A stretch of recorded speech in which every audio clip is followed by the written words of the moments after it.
okay, you buy somebody a lottery ticket. Yeah. Yeah. You put it in an envelope with their name. Yeah. But you remember the numbers for whatever reason. Yeah. Before you have a chance to give it to them, Yeah. you realize that the ticket has won. Yeah. What do you do now? Give them a ticket. You still give it to them after you know it's won? Yeah. Lying. No, I'm serious. I'm really funny when it comes to this. If I buy something for somebody in the spirit of buying that thing for that person, I have to give it to them. You don't like your child. I have to give it to them. No, I have to give it to them. I cannot sleep if I don't get. Listen. Hold on, what's that you're saying, Little John? What? Listen. Even if it's my own parents, I'm keeping that lottery ticket. Raw. Yeah. Even if it was for my own parents, I'm keeping that lottery ticket. Stavros is keeping it. Webbs, what would you do if you bought a ticket for somebody, you realised that it had won before you gave it to them? What's next? I'd give them the ticket, man. It's simple. I bought it for them, so it's for them. Shut up. You are not giving them anything, Web Slinger. He said that with his soul.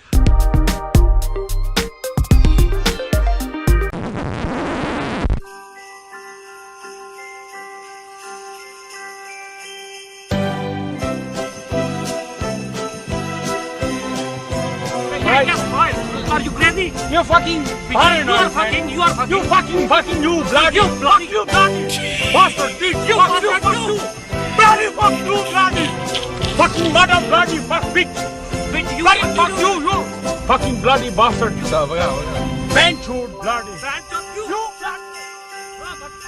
bloody no, bloody fucking, accident, then what you wanna do? why you fuck me, I fuck you, bloody bastard. Fucking running like lady, eh? Bloody. Ladies and gentlemen, boys and girls, cats and dogs, rodents and other small insects, welcome to another episode of the bloody fucking Eloquently Saying Nothing podcast. This is number 52, and I am your bloody fucking host, Stavros Bus. In the room with us tonight, we have Big Wahalas in the room, people.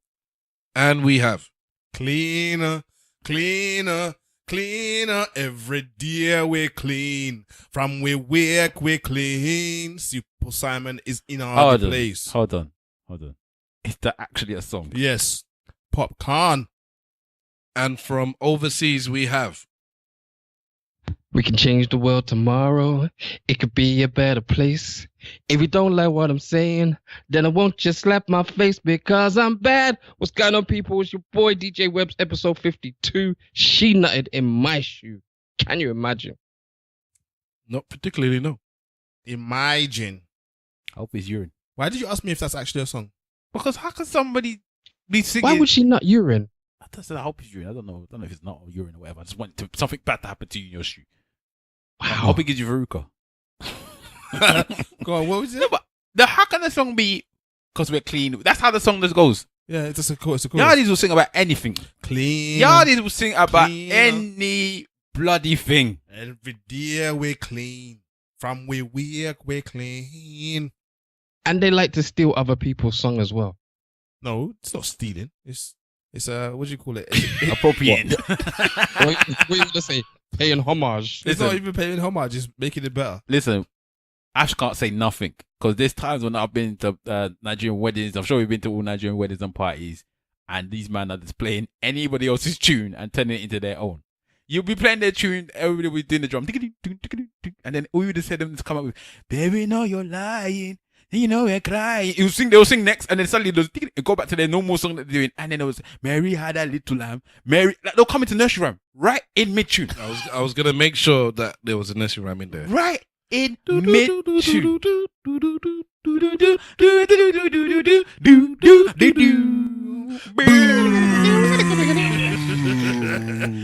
Out of nowhere, they will just put in a nursery rhyme in the middle of the tune. They'll put a next man's tune in there. Oh man, that's why when that guy was talking about Nigeria was taking Big Shaq song and putting it in. You know, there's a Nigerian man that's done that somewhere. You know, there is a live band that has actually done what that man said they did. Guaranteed. Yeah, definitely. Guaranteed. I'm waiting for the Yardie version of Big Shaq. What the thing got? No. Yard man will probably be saying, "Look how the man T-Far style," because all the tunes they got a bit. All the tunes they got pick pack pat pat pat in them. Most of them. What? The Gunman tune. Which Godman? What for the Bashman, Bashman? Bashman Gunman tune. It's true. It's true. What's his name? I don't know. Mr. Wolf. Mr. Wolf. Mr. Wolf is not with us tonight, unfortunately, for our Christmas episode. This is Boxing Day. We're dropping this. If you're listening to this on Boxing Day, how are you? Hope your Christmas was good. Hope you got everything you wanted. Hope you mute your microphone when you're not talking. And I hope that things is just blessed. Bless Chris and Curry. You got all the food you wanted, and you shared it with your family. If you have a family, if not, can't do nothing for you. So we have no Yoruba proverb from him. But if somebody on the other side wants to talk, we're happy to hear it. Yes. Proverb, Yoruba. Here it is. The secret of change is to focus all of your energy, not on the fighting the old, but on building the new. I don't know. When you say it sounds like a Chinese proverb. But what I'm does not gonna lie to you. But what does it mean though? Confucius say.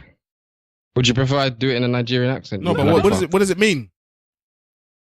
I think that one is very self-explanatory. I want to see whether he knows what it means. What does it mean, Webbs? It means keep your eye on the prize and don't look at the past to make things better. Yeah, all right. That reminds me of something from the Last Jedi film, which I thoroughly enjoyed. The new Star The new Wars. one. You think it's better than the last one? Yes. That's my favorite one, I think. Are we doing a spoiler? No, you don't spoil Star Wars. We're dead, bruv. Unless you want someone to chop your left Innit? finger off. We're dead. They'll bring out lightsabers just for us, boy. I haven't seen it, so that's why I'm asking. No. Don't worry. I put it. Okay, for people that are big fans of Star Wars, because at the moment now they don't like it. Yeah, the fans don't like it. The critics like it. That's how it kind of is working out. Mhm. And I'm not a super fan of Star Wars. I didn't watch them until I was in my 30s. I watched them all together, more or less. They blur into one. I don't even know which one is different than which. So this one is actually my favorite one. When I watched it the first time, I watched it at the 12 o'clock showing. So I left about 2:30. It's 2.5 hour film.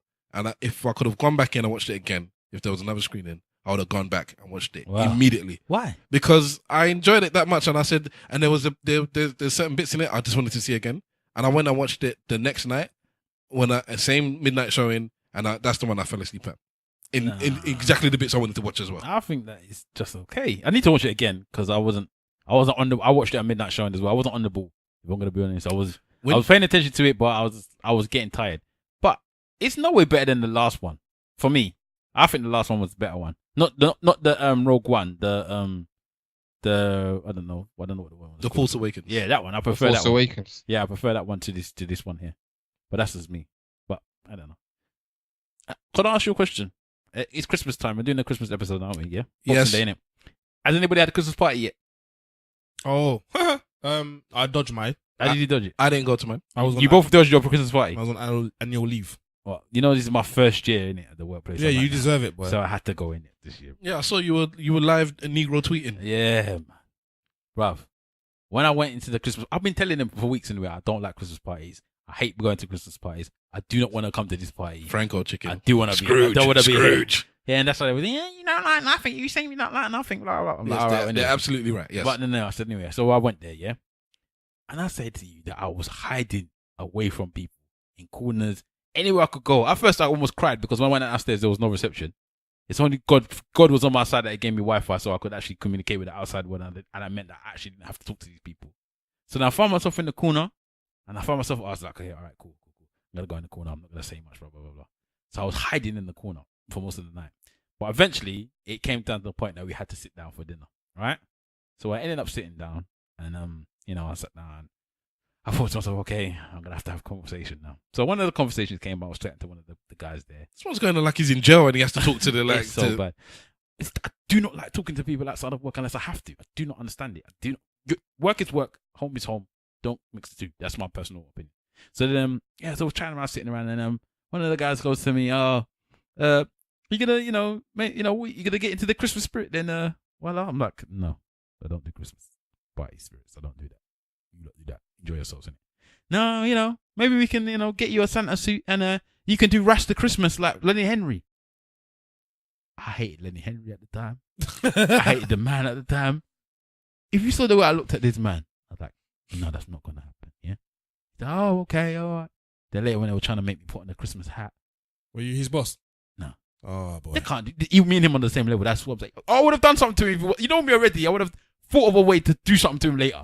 I'm still thinking of plotting ways of doing something to this guy anyway later. But I was just like, is it every Christmas party that you're gonna have? There's the black person, you know something's gonna happen. It's like you know something's gonna happen. Oh yeah, what happened?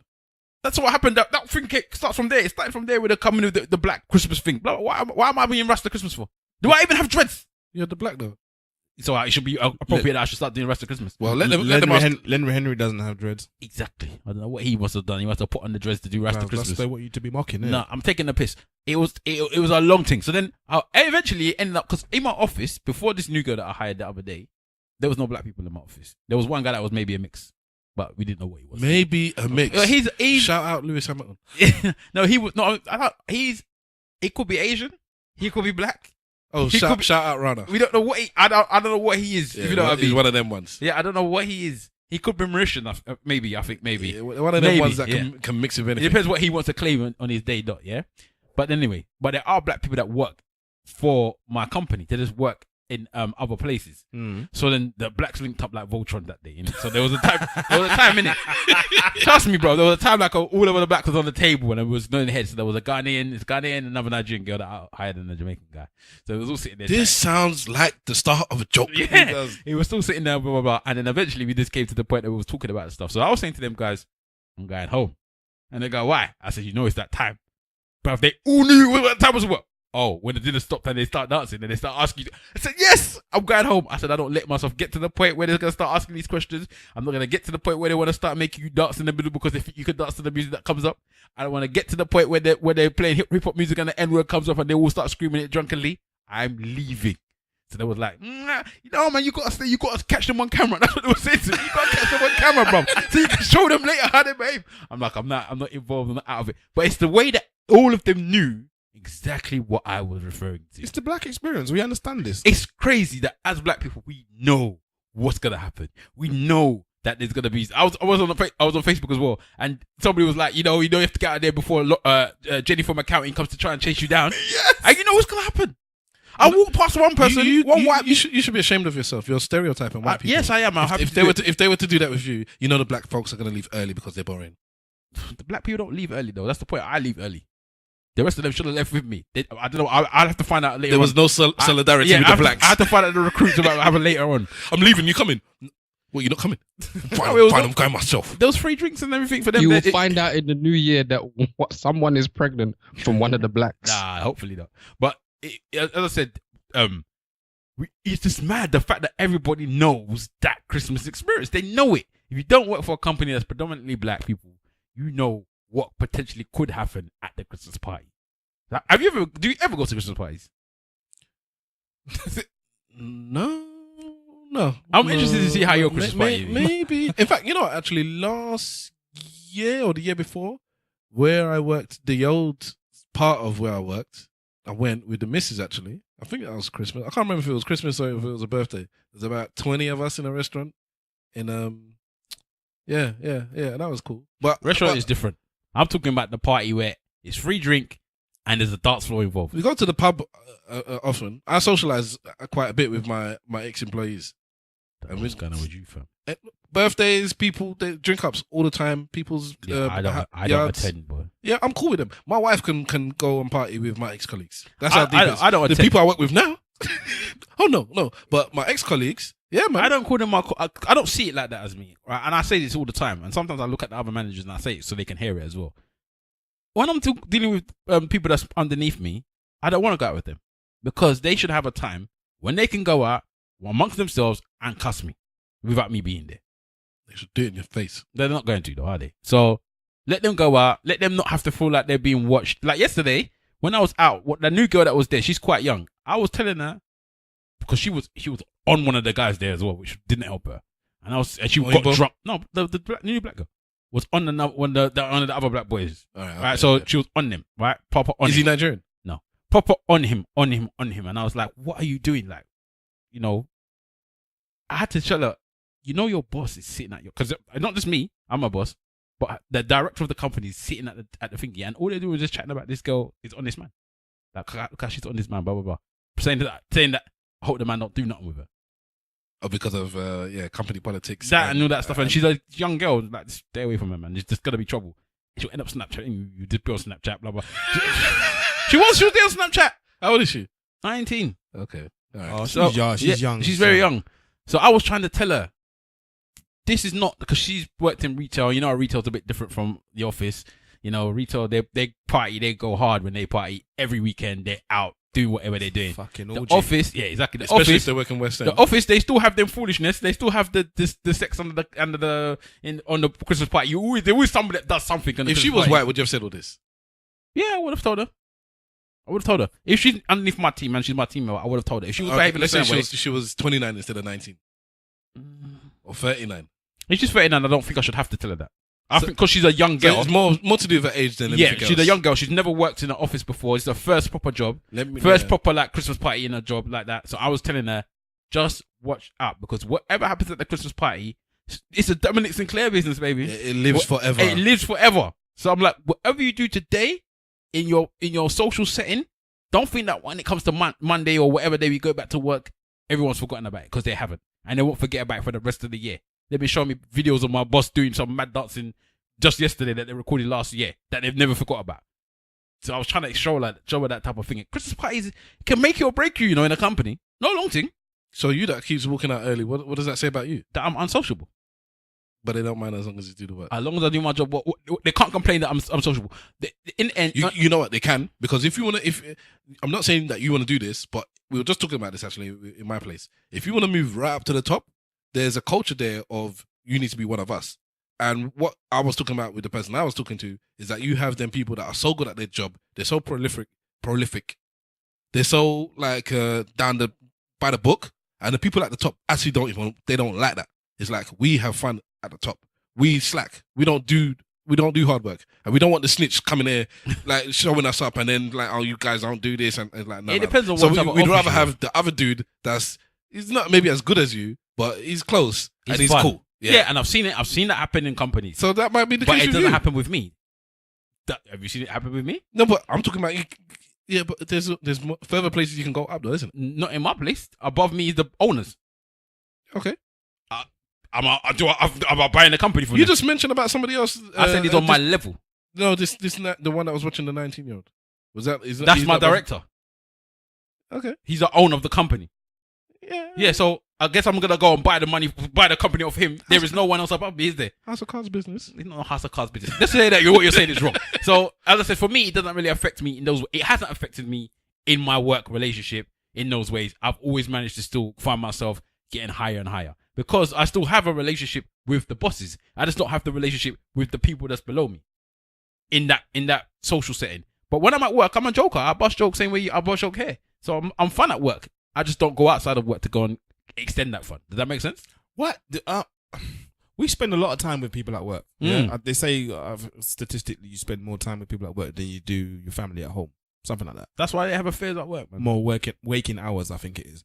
But what I don't understand is, why is it that if the status quo is you already spend that amount of time, why is the culture to then go out with the same work people after work and go and do stuff outside of the office when you already spend so much time with them anyway? Because they become like your family, bro. In certain capacities, they are like your family. You see them every day. You see them in a different light. You see them every day. You work with them every day. You know everything about them. You know about the things they tell you. You probably listen to more. Oh yeah, it's a bit weird. But you probably listen to them more than you might listen to your own people back when you go home. Nah. I'm certain that there's men out there and women out there that listen to the people at work more than they listen to their partners. Yeah, when we they spoke get about home. this before, having a work wife, work husband, all of that. Yeah, it happens, bro. It gets to a point where if you're that comfortable with these people at work and you just throw with them, innit? And sometimes when you throw with people, you find people that you pick up things from and you say, you know what, this person's kind of cool. And you can, I actually enjoy myself chatting to this person. And then that's what happens. You just say, I'd rather spend time with them than spend time with that person at home that's always moaning. I hear that. Well, I don't know. It's not happened to me yet. Yeah, well, that's not your you know how to separate work from home, innit? Oh yeah. Not everybody knows how to separate work You from home. party with your people all the time. Yeah, every Friday though, you know, have a party. Your workplace is one of these hip workplaces where they seem to have parties like every 3 or 4 weeks. Yeah, they will have a party, but I don't stay. You're there because you're showing us all Yeah, the time. well, You're like, after- look at what's going on. After- I see belly dancing. Dancing girls, I see whether it's they're doing barbecue inside, outside. They're doing this. They're doing that. They're always doing something fancy there. Yeah. I'm just there hating on the other side. Where's his Snapchat? That's what we are. And after it's finished, If you were a Snapchatter, you'd be there. Look at my life. Look at my job. after I finish that video, the next thing I do is walk out the building. That's what I'm saying to you. I don't stay for I get cussed about that all the time. Oh, how come you never stay? Like, what do you mean? So is this stereotype about the black antisocial thing? Is this true? Nah. Webs, is that what you're like? Webs? No. No, to be honest, for me, it's very, very different. I mean, I've missed 2 Christmas gatherings this year, but I went to I don't know if you can call it a Christmas party. It was a rap party for an event that I did, but it was in December, so they called it a Christmas party. But it was me and 9 women, so I kind of had a good time. Why don't you invite mans out when you're going out anymore? Because you lot embarrass me. Wow. And you know what? On a level, that was sincere. I don't care. And I'll continue to embarrass you, you bastard. That was real sincere. That's why you Hold don't on. get the invites. Are you clocking who's saying this?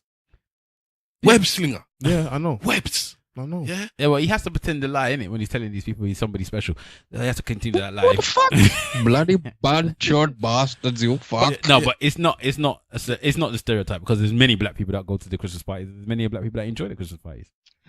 Listen, the last, like I said, the last event that I was at, which was a /rap/Christmas party, one of the girls was talking about how she has one night stands on a regular.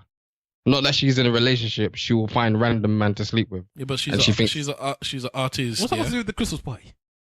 He just wanted to No, say- because it was talking about how people's attitude and reactions and their Oh, personality. yeah. Come out. Yeah. So she just randomly just said, yeah, man, one night stands are cool. I have many one night stands. I'm like, you mean you're in a relationship? No. I'll find a random and take him home.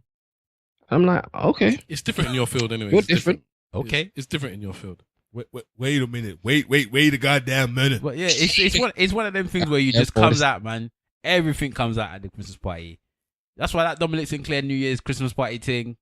The thing is, the reason why I don't want to, like I have been to 1 or 2 office parties. We had a team building thing, and one guy got drunk, and the way he spoke to me while he was drunk, it was deep. It was deep. What did he say? It was deep, and the thing is, it was one of them like, "Who are you?" He said something like, "Who are you?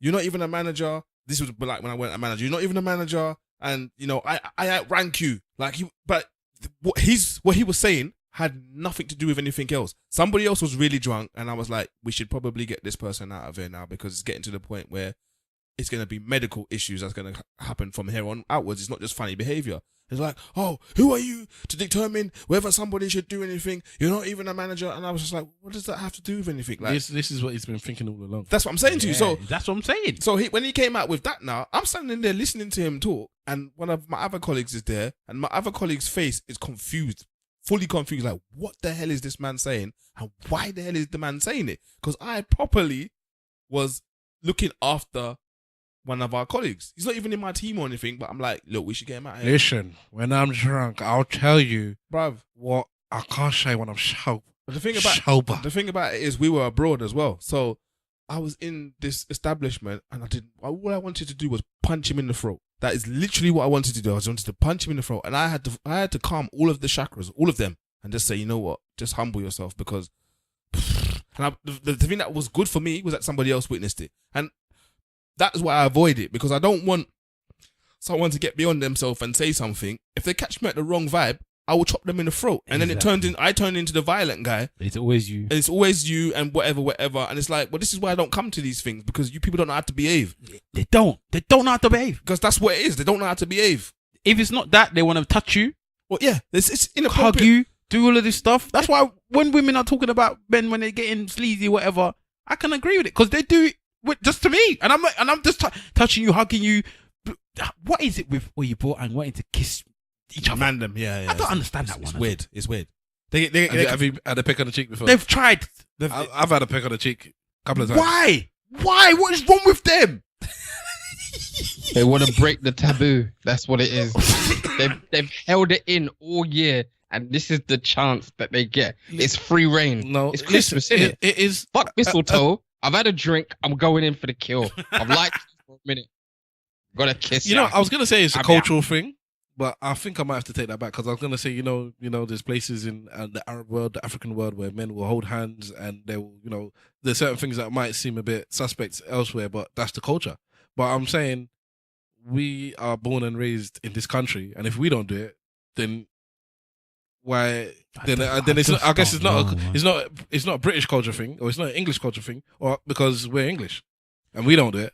I just don't want Mr. Wolf might. I don't want them to misbehave, man. I even had one woman. I had one woman one time at one workplace, yeah, and this was a Christmas party that I had actually gone to. I think people need to understand that you have to strategically go to Christmas parties, yeah, because for your own career sake, you have to strategically go. There are certain events that you should turn up at so that you can be counted, and then say you was there, so that they can't say that you didn't try to turn up. So anyway, I'm at this Christmas party now. This woman, I talked to her normally, and anyway, she's drunk now. She's getting drunk, and all of a sudden she started telling me about her relationship and how her man cheated on her, and he don't know that she knows, and she wants to get revenge on him. So it took me a moment because I was like, "Cold." Yeah, exactly. It took me a moment because she's telling me, and I'm like, wow, that's really bad. That's really, like I said, but is revenge really the answer? She goes, yeah, I think it is, whatever. And then I realized she's telling me. Ding, ding, ding, It was like ding dong. She's telling me, and Did I was she like, rub your thigh? it wasn't fire rubbing, but she was looking at me like, Intently. Yeah, it was intent looking. She was like, and I just think the only way she was like, I don't want to leave him. I'm not going to leave him, but the only way I can get over it is to get him back. And I was like, is it really that important? She's like, what department? What department? No, what department? Yeah. What was she? She was Was it accounting? No, she was. It's always accounting. It wasn't Susan from accounting. It wasn't finance. She was a translator. She was in localization. So she was like, oh yeah, the only way I can get over it is if I get him back. And she's looking at me, and I was just like, nah, that's probably not a good idea. I was just dissuading her out of it, and I was just thinking to myself, imagine, and because of alcohol, you just want to give me kidney this thing. But like I said, this stuff would have been inside in the first place. Yeah, it is, and it comes out in the Christmas party, and that's what I said. Before I have to start looking at and dealing with all you people differently, I just don't turn up, or I just don't attend, or I go when I know you lot don't know how to behave. And the thing about it is, I don't want to see it as well, because for me, if I see you mess up at that party, when you come and talk to me on Monday with your authoritarian tone, I'm gonna look at you like you ain't got no self-control. Why should I listen to you? I don't live in a world where only God can judge you. I will judge your ass, me. So Can we talk about judging? we've done it in the past, but okay, let's go. What's your opinion on judgment? What do you mean? When people say don't judge me, only God can judge me, it's not, don't judge everybody, it's not good. What's your opinion on that, Simple Simon? I know my brothers, so I think judging is a very natural part of assessment. It really just is. Like, it's a natural part of an interaction and assessment, whether you like it or not. We say stuff like, "Oh, I don't judge," or "Don't judge me." Yeah, and that as well. That is the one. That's a lie. That's the Big one. lie. We judge, man. Webbs, Basically. Webbs, what about you? If we're meant to be the natural embodiment of inverted commas Christ, if Christ can judge, then we can judge. He took it to the biblical terms. He took it to the most biblical of terms. If Christ can judge, I can judge. As we are the blood of Christ, we are blood of Jesus. It's true though, but we inherently judge. It's human nature. Thank you. You look at someone, you instantly judge them before they even open their mouth. Sometimes. Yes. All right. Let me talk to the people out there in podcast land that listen to this podcast. I know it's going to be a bunch of women as well that say, I don't judge. I don't want to be judged. I don't judge everybody. You bloody fucking liar. Yes. Judging is making a decision. It is, in essence, having an opinion.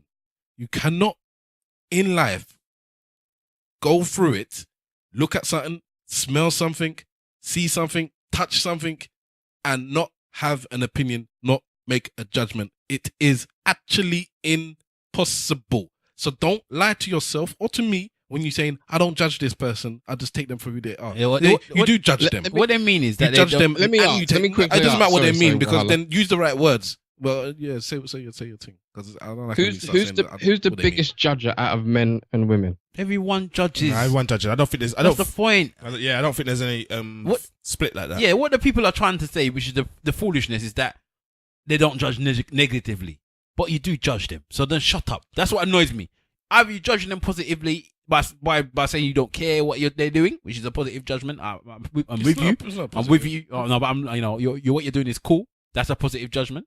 Or you're saying what you're doing is bad. That's a negative judgment. But you're still judging nonetheless. Well, the way I interpret it is when people say that they don't judge.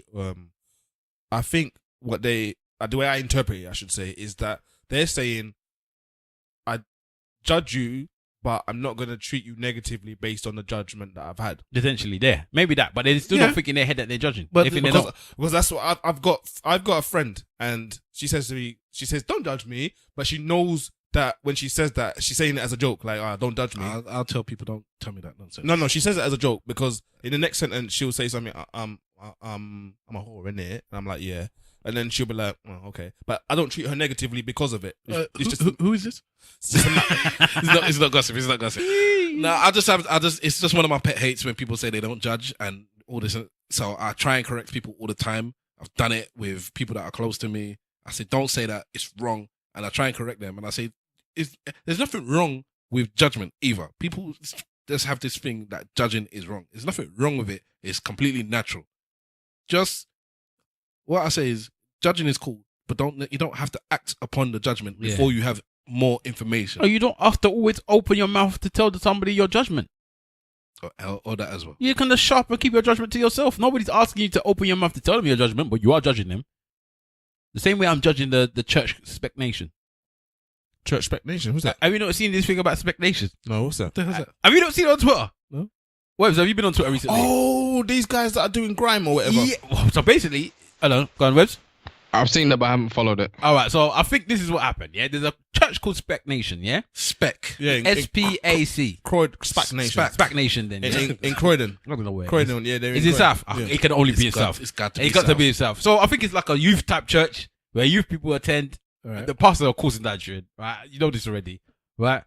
But the other day, I think there was somebody must have recorded like a sermon or something that they had in the church, or somebody coming up to like do a song. There was a guy on the stage With a balaclava. on the stage. Oh, I heard something about somebody with a balaclava. Okay. In the church, singing grime, swearing and everything. Yeah. In a balaclava, in the church. Was he from 6'7"? No, but I don't know. it was caught in scripture in some of it as well. Like he was like making And swearing. biblical reference. It's the biggest mishmash I've ever seen in my life. I didn't understand it, and people kept on tweeting this thing. And I'm like, what is this? So everybody was tweeting all these different types of tweets. Some people were showing Why are people recording in church anyways? because that's if you saw somebody with a balaclava in church, you're going to record it because it has to go viral. It has to be done. So you see all these people putting in the different videos of this is like a sermon in Spac Nation. I see people with gunshot shooting in the air, blah blah blah. So I think it's an actual like a church thing that people knew about. I've never heard of it before, but people now know about this church, and I don't know how many people are going to now attend because of this video. Okay, then. So coming off this this clip of this dude doing grime in the church with a balaclava, let us make a topic out of this. What are your views on churches that try and be in?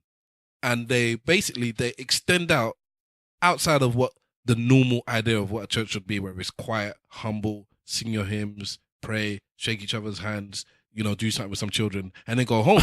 Yeah? That's deep. What is it where it's now all of a sudden we need to socialize on a different level? We need to bring in the youth. We need to change the instruments, play different types of music, and then, allow people in that maybe the Bible says you shouldn't allow in. We need to alter the religion to be as inclusive as possible, because otherwise we'll lose people. Does the Bible actually tell you who can and cannot attend church, or does it even tell you what a church is, apart from the fact that people that are all in one gather in His name? Whenever 2 or 3 are in my wherever name, 2 or more people are gathered, it's a church. Yeah. Yeah. So there is no really. I just wanted to just add something. I know what you're saying, but there really isn't no way of doing that. So any way that they want to get more people to gather in his name, you should do it, innit? Really? No, but for me, I don't know. Like that video. When I saw the video, I was thinking to myself, this don't make sense. It looks like a contradiction of terms. But then I thought about it, and I thought, to be honest with you, church is full of cruddy people. Like there are people in church that do crud. So you might as well show the crud. Well, all you're doing is seeing it. That's all. But it's been there. All of them people that are there, they didn't just start spitting this morning. I guarantee 3/4 of people in church are heathens in the background, Oh, trying to cleanse themselves of the heathenness they've been doing. It's not 3/4. According to God Himself, all of them. it's all of you. Yeah, You're but all I'm saying sinners. that there's some levels of sin in it. There are sinners. There's levels to this ish. No, there are sinners by Do you think default sinners, and then there are sinners. Sin in it. Sin. Proper sinners, web slinger style. Do you think the balaclava was a symbolism of anonymity? He didn't want to be seen, so he wasn't judged. Nah, I think he was just on this thing, bruv. That's what I'm trying to say. I don't know. Maybe that type of church. Maybe he just wanted to do it because it was a gimmick. I don't know. Kicking in front doors for Jesus. Well, Jesus turned over the tables. Yeah. I really wish I was there when Jesus turned over the table. I would laugh my head off, man. Jesus popping off. Well, you know, Christmas is apparently Jesus' birthday. No, it's not. But anyway, That's why I said apparently, because we know that he was born some other time. If he was born. He was born in July. But go on. So, okay, that's the month. July. All right. What's the date? I don't know the date. The same month my child was born. Anyways, I forgot what I was gonna say now. No, I had no idea where you was I was going with Jesus splintering off into the Christian. Anyways, but let's leave off the Christian thing, and talk about some topics that we have actually to talk about. Hang on. So yeah, we can. Sorry, I'm really sorry. Speak on it. I just had a brain fart, right? So listen to this. That video that you saw of the Spac Nation. If those youths were in a mosque and they were Muslim, how would you feel about it? Exactly. It would have kicked off. Terrorism. No, how would he feel about it, or how would they feel about it? Well, how would you feel about it? For I one? wouldn't care. I would love He's same not way. gonna care either way. I would love same way. And what do you think about the public reaction? It would have been. Well, the public reaction is still cussing with this one. Yeah. But if it was that one, it would be terrorism straight away. Yeah, that one. Ahmed is getting inducted into ISIS. That's what it would have been turned into. Daily Mail would have picked up on it a long time ago. He would have been there. They would have had his family's picture saying Ahmed is turning into ISIS. Radicalized. Blah, blah, blah. Yeah, he's been radicalized Overnight. in the mosque. That's what would have happened if he was Muslim. Let's just be real about that. If the Daily Mail officers So what? If a got Muslim bombed, man is spitting grime, he's become a radicalist. Yeah. No, if you're wearing balaclava in the mosque, and if you're chatting crud, innit? Kill the infidel them. Then yeah, potentially they're gonna tell you that you're a terrorist. I think that was what would happen. I don't think they as a Muslim now in this day and age, you can't do nothing without being linked with terrorism. Yeah, it's true. You can't do that at all. You go outside in a niqab and pink slippers, you're a terrorist. You went to go and put out your bin. That's it. You're a terrorist. Exactly. They were acting strange. What happened? Well, they put the recycling rubbish in the normal rubbish bag. That was strange for me. That's all it needs to take these days, boy. They'll tell you that That's an environmental terrorist act. Yeah, they'll tell you there's a bomb in there. God damn, for this. All right, let's move on and talk about podcasts. All right, we're going to talk about people that we listen to and what are you screwing up your face for? I'm just seeing where you're going with it. Joe Budden. Joey. Before you get into that, we got to put a salute to Combat Jack. It's not before, because that is part of what I was going to go into. Sorry, my bad. Yes. Let's see. Joe Budden. Well, I'd Combat Jack, which is why I said podcast and people that we listen to. So let's deal with Combat Jack first. Combat Jack is a prolific podcaster in the hip hop community. He's been doing it for as long as we have, 7 years. And he died recently from colon cancer. He exposed that he had the issue about 2 or 3 months ago on his show. I think he went missing for a week, and then he came back and said he was diagnosed and he's being treated. He was in good spirits, and everybody was trying to keep in contact with it. They had a hashtag combat cancer, and that was going through the Twitter sphere. And very recently, last week, he's passed on. He's lost his battle with cancer. So, what do you want to? What are your views on the podcast itself? It was a Combat Jack podcast, on the person, their contribution to the community, and if you just want to do any shout outs or whatever to the man. Boy, I was an avid listener to Combat Jack, but I started real late. I didn't even know about it until like years into the podcast again. And he started the same time that kind of around the time that we did. That's what he said. Yeah. Yeah. So sorry, I was talking to the website, but yeah. So I don't know. It's weird, man, because he suddenly went from, I don't know. He seemed fine on a podcast, and then the next couple of weeks he wasn't there, and he was there every week. Again, he was someone that was there every single week. So when you obviously they found out about the cancer thing, I was just like, that's deep, man. I started to. He's one of the people that I actually started to feel like I was getting to know. Okay. You know what I mean? Yeah. Even though he didn't necessarily talk about his personal life that much, I still thought I got to know him in ways of maybe understanding what his musical taste, what he thought about certain things because of the discussions he had with people. And I liked Comeback Jack. There was an episode, so not too long ago, maybe I think about 4 months ago. They didn't have any special guests. They usually had a rapper on or somebody in the hip hop field, whether it's writers or producers or managers, and there was no guest. So just a bunch of the people that were part of the network, the Loudspeakers network that he was a founder of. Yeah. They just got drunk and started talking. And that's when he exposed like so much about his life. It got to the point he spoke so much, and it's like the week after he's like, I can't believe that we actually recorded it and then let it out. Like we didn't even edit or nothing. We let it out, and there was a lot of stuff that he revealed about himself, which was entertaining as well and uplifting and good to know. He's been in the industry a long time because he used to be a lawyer. He's always talking about how he screwed him in his contract all the time, talking about the first contract that he made him take and he screwed him over and all that type of stuff. But yeah, he was a legend in the podcasting game. It's very, very sad to see him go. It's very sad to see him go at a point where his Loudspeakers company is getting massive. It's probably the biggest urban podcasting network that's out there at the moment. Yeah, just branched out and was linking with Gimlet Media, and they're massive podcast company. And most of your favorite podcasts is on Loudspeakers, man. Like Brilliant Idiots is on Loudspeakers. Taxstone was on Loudspeakers. The Read on Loudspeakers. They're all on Loudspeakers. Like all of these things that are massive in the countries, like especially America, all on Loudspeakers. Apart from maybe Drink Champs being one, that's another massive one, and maybe Joe Budden's, which at one point I actually thought it was on Loudspeakers, but they're not. They're all on Loudspeakers. And that's all because of him. It's I don't know, man. It's really sad thing to see.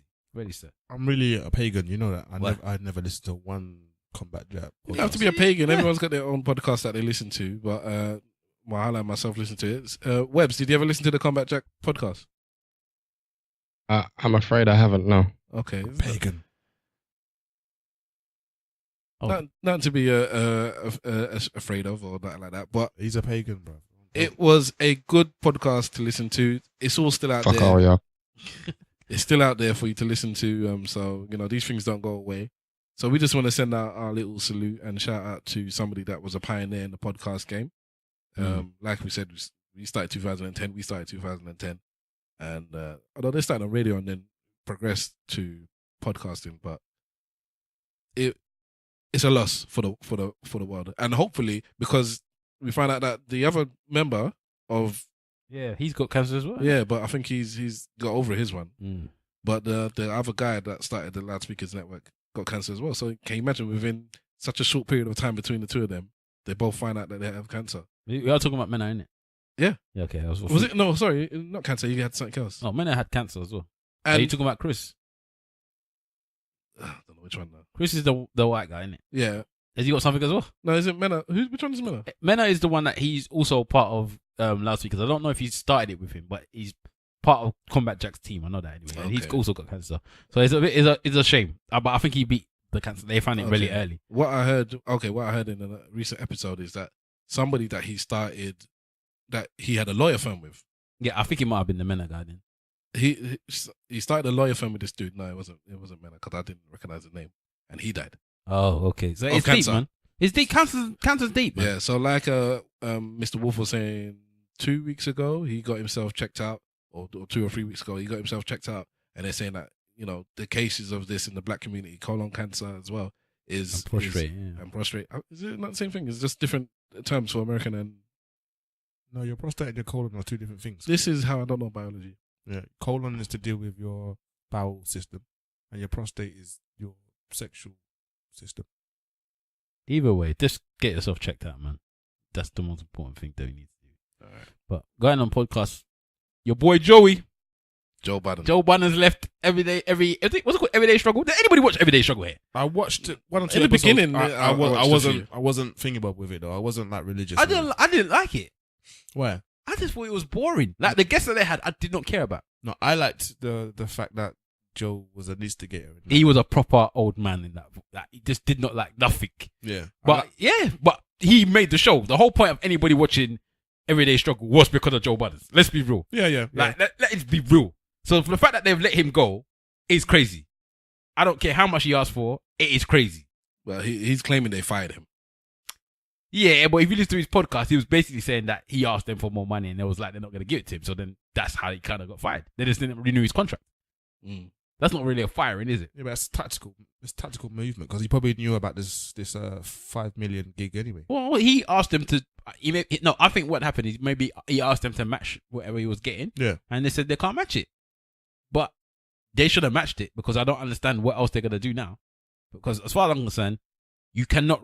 You can't. Everybody's replaceable, but it doesn't necessarily mean that you're gonna have the same thing that you had. Yeah, but you're talking about Complex here. Who owns Complex again? It's not just the one brand that they've got. Horizon, I think, on Complex. Verizon, the phone company people. Yeah, they own a lot of stuff. They own a lot of stuff. So it's as much as it's a big for that particular show. For Complex, it might be big, like you said. Yeah, for Complex. But for Verizon, that's a small little chink in whatever they're doing. That's a small part. But the money would have been small then as well, isn't it? Potentially, but I guess they bought Complex recently or whenever, and maybe they don't care about that little part. What else in if it's something they don't have a big interest in, they're not gonna batter an eyelid about losing anything in that financial aspect. What other programs do you know that Complex do? Because I don't know anything else. I know they do like a normal like wrap up of hip hop and blah, but I don't know anything else that Complex does. Everybody in America always says how massive it is. I know nothing about it. It's like a website to me. That's what I thought it was, just a normal website that did hip hop. But now obviously they've branched out to doing all these videos and stuff like that. But I just don't understand how they can let Joe Budden go, bruv. But they own Yahoo, they own AOL. Complex or Verizon? Verizon. Okay. This is what I'm saying. They own big companies, man. This is like it's small potatoes to them, I guess. It's like they don't care.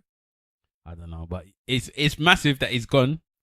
But obviously he's picked up this new deal with Revolt, Puff Daddy's Revolt TV. Yeah, Puff Daddy's TV online TV allegedly. Company. Oh, he hasn't been confirmed. No, yet. I just don't see it in like big. Yeah, it's like a background thing. But he was talking to Puffy. On his last podcast, he was saying he's been talking to Puff. Him and Puff have been doing deals or looking to do a deal or blah, blah, blah. I don't know, man. I would rather see him with somebody that's going to respect what he's doing. Because at the moment, Joe Budden is he's becoming like culture in a strange way. He is the link between the old man and the new people now. He's showing the new people, how old people actually think about them. Live on TV. Yeah. Joe Budden is an interesting thing. As a rapper, I really liked Joe Budden. I was a fan, very much so. Liked his first album. His mood music mixtapes were wicked. And then when he went to this podcast stuff, I didn't catch on early. It's only very recently, the last few months, I started listening, and I'm enjoying it. I'm enjoying it, and I'm thinking, I don't know. There is something about him. He does have something about him that demands you listen to what he's saying. When he was in Love and Hip Hop, people were watching it because of him. Okay, I don't know. Well, I didn't watch it either, but people were watching it because of Joe Budden, because he was having all the chicks or whatever, blah, blah, blah, and do what he was doing. He knows how to. There's something about Joe Budden. There's something about him, and I don't know what it is. As I said, for me, I said it in the podcast, the Joe Budden podcast, I still don't even think he's the best on that. I still prefer Moore and Rory on the podcast to Joe Budden. But there is still something about Joe Budden. They work well with each other, I think. There is still something about Joe Budden that will always draw attention to himself. And I think that wherever he goes or whatever he does, he is going to be okay. That I already know. He'll get a podcast. I'm very surprised that his podcast is not on something major already, because he gets quite a good couple 100,000 listeners, I think, their podcast. I'm surprised it hasn't been picked up somewhere else, put it that way. I don't know, I think you have to shop these things. I don't think people are there chasing you down for your podcast. Well, they said they were shopping it to Tidal, they were shopping it to all these people. They've said that. They talk quite openly about their business on the podcast, which is very odd. But maybe he's fussy about the deals he's getting them. Yeah, because I suppose if you got money already, you don't necessarily just need to just dash your thing out to somebody. But I don't know, man. I don't understand how Complex has done it, but they've done it. He's on his way. Yeah, Good luck to him. And he keeps saying that he's been fired with a newborn baby because he just had a baby in it. Yeah. He's got no job. I've been fired. No baby with my baby, blah, blah, blah. But he's going to be all right. He'll be fine. Okay, discussing that thing about his baby, he was going on like he couldn't be in the room when the child was being born. You guys, are you happy being in the room when your child's being born? I was there, boy. Well, you delivered. So that's a question. Not really I don't get it. But them mans were saying they couldn't be there as well. The co-hosts were saying saying they didn't want to be on the other side. they can't see nothing. Yeah, So but basically, that's they the only same want. thing. They're saying they'll be in the room, but It's they don't the want to. For me, that's what I'm talking about. Then But it's not the same thing. they can't see the baby being born. That's the issue I'm talking No, about. I was Fine. there, man. I looked, mate. I wanted to see. Is this A lot of men is say this a that, general man thing that they can't see a baby being born? Why? They said they don't want to see that something coming out of the vagina because they might not want to go back into that vagina again. I don't get it. I wanted to see how this vagina was going to do it. I wanted to see how it was going to release a whole child. So I watched. Webbs, would you be cool with seeing a child being born? Your child being born? Or is it something you feel that you'd rather stay on the other side of the room or not be in the room at all? I've actually seen it, and I don't mind it at all. Hold on, who are you seeing? Are you the pappy? No, it's all right. Long short of the story is someone who I know was pregnant, and they didn't have the father there in the room, and they asked me to be there, and I was there, and I thought, fuck it, I'm gonna be nosy, and I had a look. You know what? Let's condemn you. Hold on. Let's commend you first for being in the delivery room with a woman that's not yours. I'm not commending. Yeah. Why not, man? You don't have to do that. You could have told her no. Okay, all right. So I'm gonna commend you for that. But we're also gonna condemn you for looking at the woman's vagina when you're not supposed to be looking at them. I don't think it's an issue because she felt comfortable enough to ask him to come. Did he get consent? Did you ask her if you could look at her pussy? I got consent. So you asked her, can I have a quick look? Yeah, I said, do you mind if I look? She goes, go on. She screamed it, but yeah. In her state where she's got laughing gas and God knows whatnot. Anyways, So you let her be drugged, and then you said, can I look at your pussy? Whether she Bill was, I Cosby. don't know whether she was drugged or not. She didn't seem like she was drugged. She was too busy screaming in pain. all right. This is the question. The man that wasn't there, was he not there because he's not in her life? Or was he not there because he was like the other side of the city or something and he just couldn't make it? He wasn't there because he's not in the woman's life and is not claiming the child. Okay, all right. Because if the dude was still with this chick and would you're there looking at virginity, so I'm telling you, gangster. man, you need a dirty slap. It would be so gangster. Oh boy. Can you imagine the next man is the first thing your child looks at? Bruv, what are you looking at, bruv? We did. That's a thing, man. It's a lot. Another man looking at your child being born. Okay, we're in 2017. Let's say that it did happen that way. When are you guys having another baby and you're overseas doing work and suddenly your missus goes into labor? Would you want to be Skyped in? Yeah, whatever, man. I want to be as close as possible. I want to be there as possible. Video conference the child. Yeah, why not? Can you imagine? Hold that? on, let me understand your question, Walla. Are you asking if I was having a kid and I wasn't be able to be there and you was there, you'd Skype it for me? Yeah, okay, yeah, that's fine. I'll Skype it in. So then I'll hold the camera while you're there doing what you're doing. I'd rather not see it than have my brother there. Ultimately, you're still asking, would you I'll mind put it your wider. brethren I'll put it being in the wider. room with you? Yeah, but I'm saying in the way, like, you want to be close to your woman.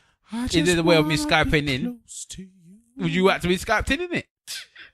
And do all the things you Nah. want me Because to. That's so sleazy. That's like the man. last Exactly. question we asked that time, whether we'd want our Cody or our brethren to deliver our babies. It is a bit like that, but I'm And just I saying said I'm no there. already. I'm there, innit? So I Wait can a minute, I wait can a Skype you in and you can see get what's the fuck going on. out. No, you're not there. Go away. Wait a minute. All right. Christmas shopping. I'll snap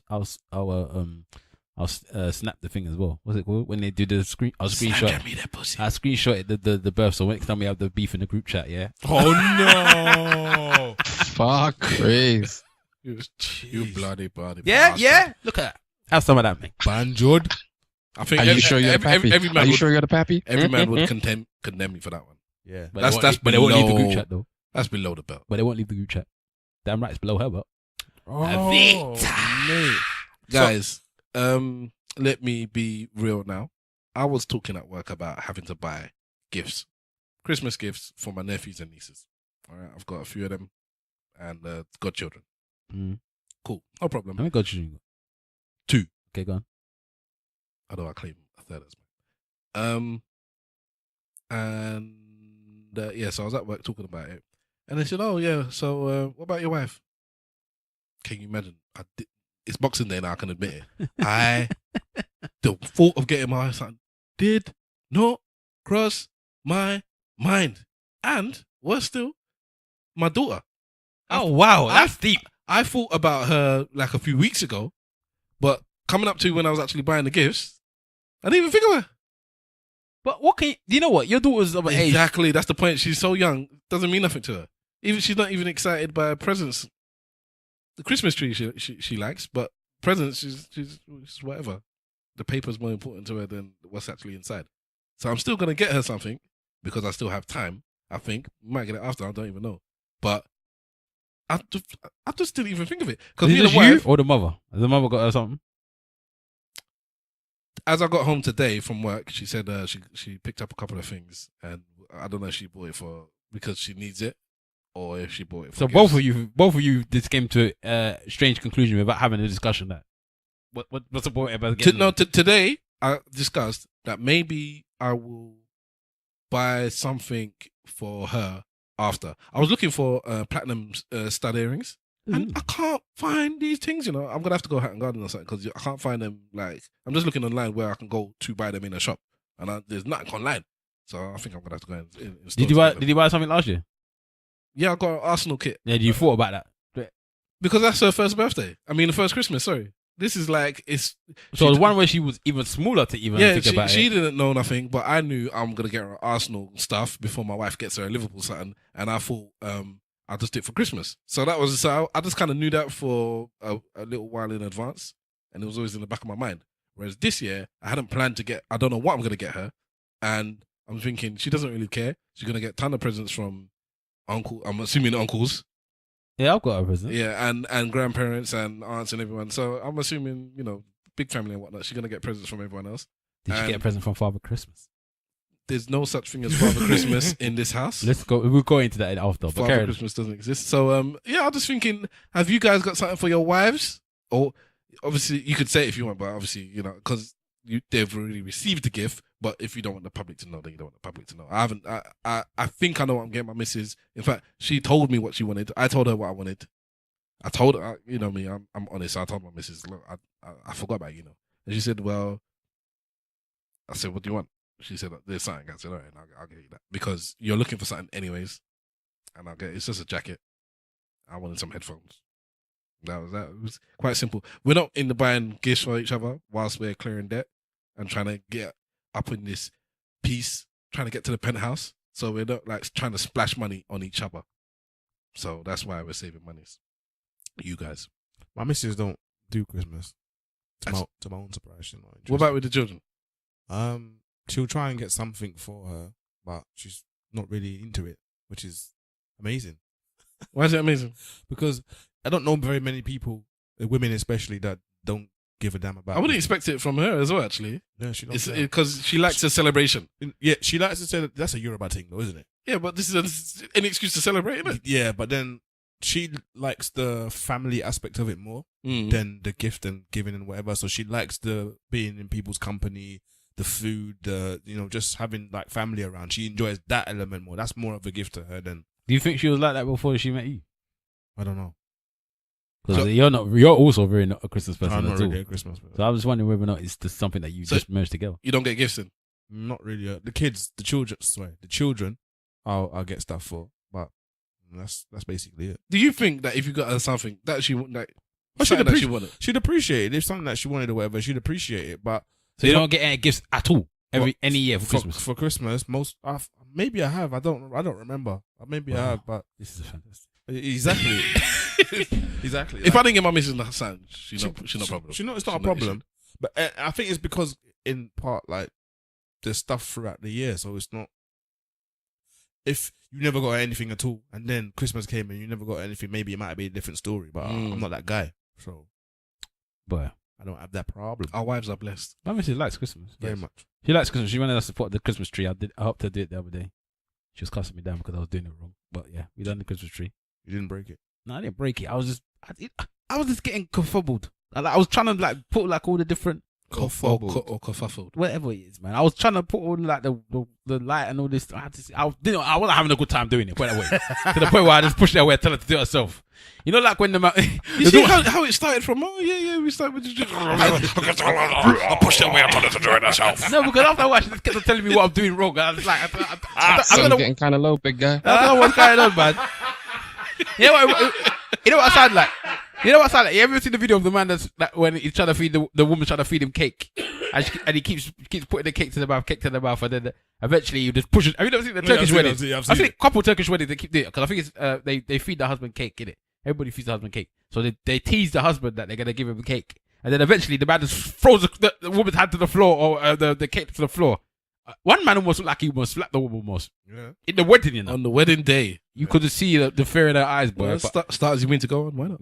But yeah, so we just carried on doing that. Blah blah blah. She finished off all the little things and putting on that, the bubbles and all that stuff. But yeah, so she enjoys Christmas spirit and having the Christmas stuff there. She's not really a massive Christmas person though, but she likes to have a tree and all that stuff. Presents, I always think about her when I'm getting her presents. I would never go Christmas without getting her a present.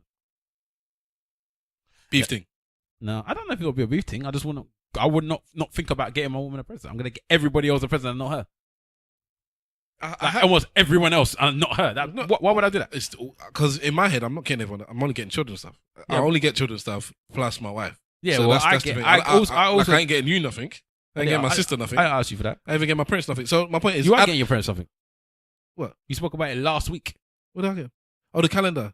Yeah. Well, that's the present, isn't it? Yes. Oh, then exactly. all right, So all you're right, gonna get yeah, him something. Okay. For me, Okay. I don't necessarily have to get Okay. the brothers and sisters or something, but I'll get my woman something. Question: is a lottery ticket a viable Christmas present? Yes, Yes, but it's the type of thing that you just need to be cautious about giving because if they win.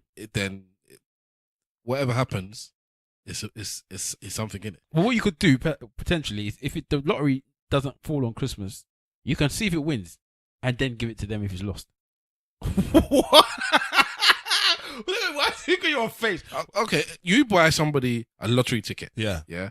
You put it in an envelope with their name, Yeah. but you remember the numbers for whatever reason. Yeah. It's a lucky dip. Yeah. Before you have a chance to give it to them, Yeah. you don't see them and you realize that the ticket has won. Yeah. What do you do now? Give them a ticket. You still give it to them after you know it's won? Yeah.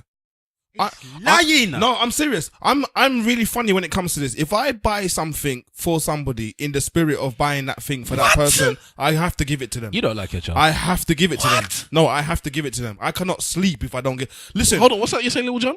What? listen.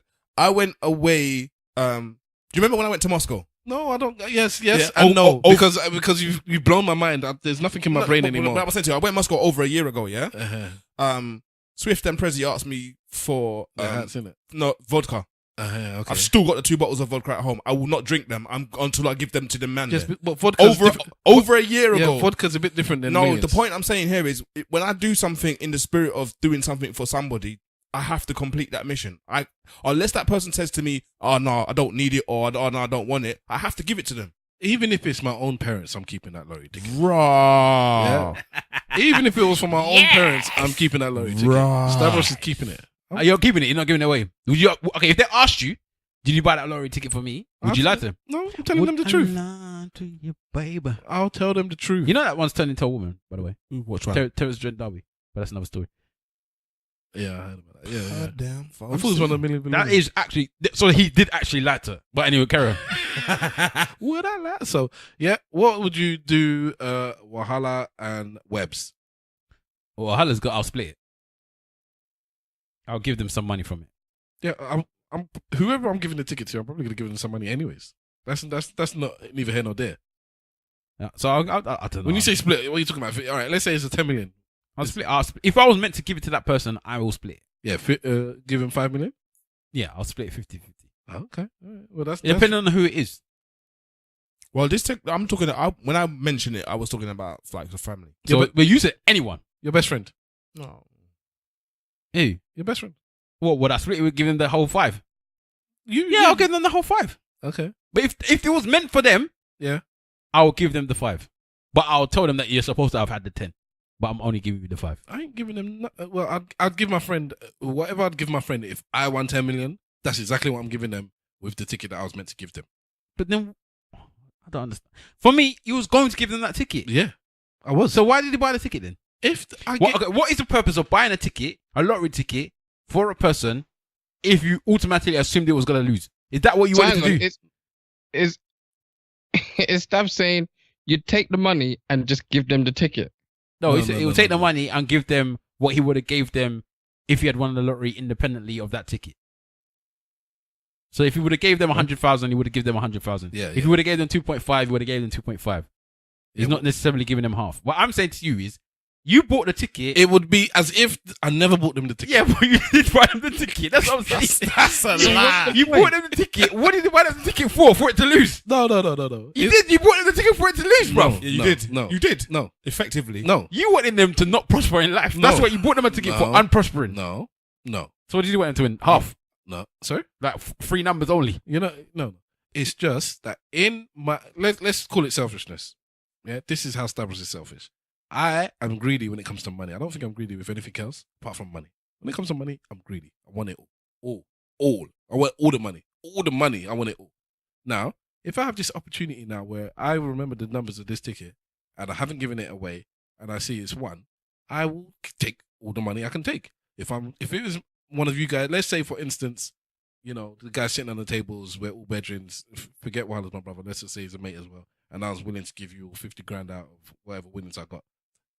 That's what I would give you regardless. It's just I'm giving you that now and that's it. If you had asked, I don't see the reason why you would ask, did you buy this ticket for me? I would tell you, yes, but it won, so I've kept it.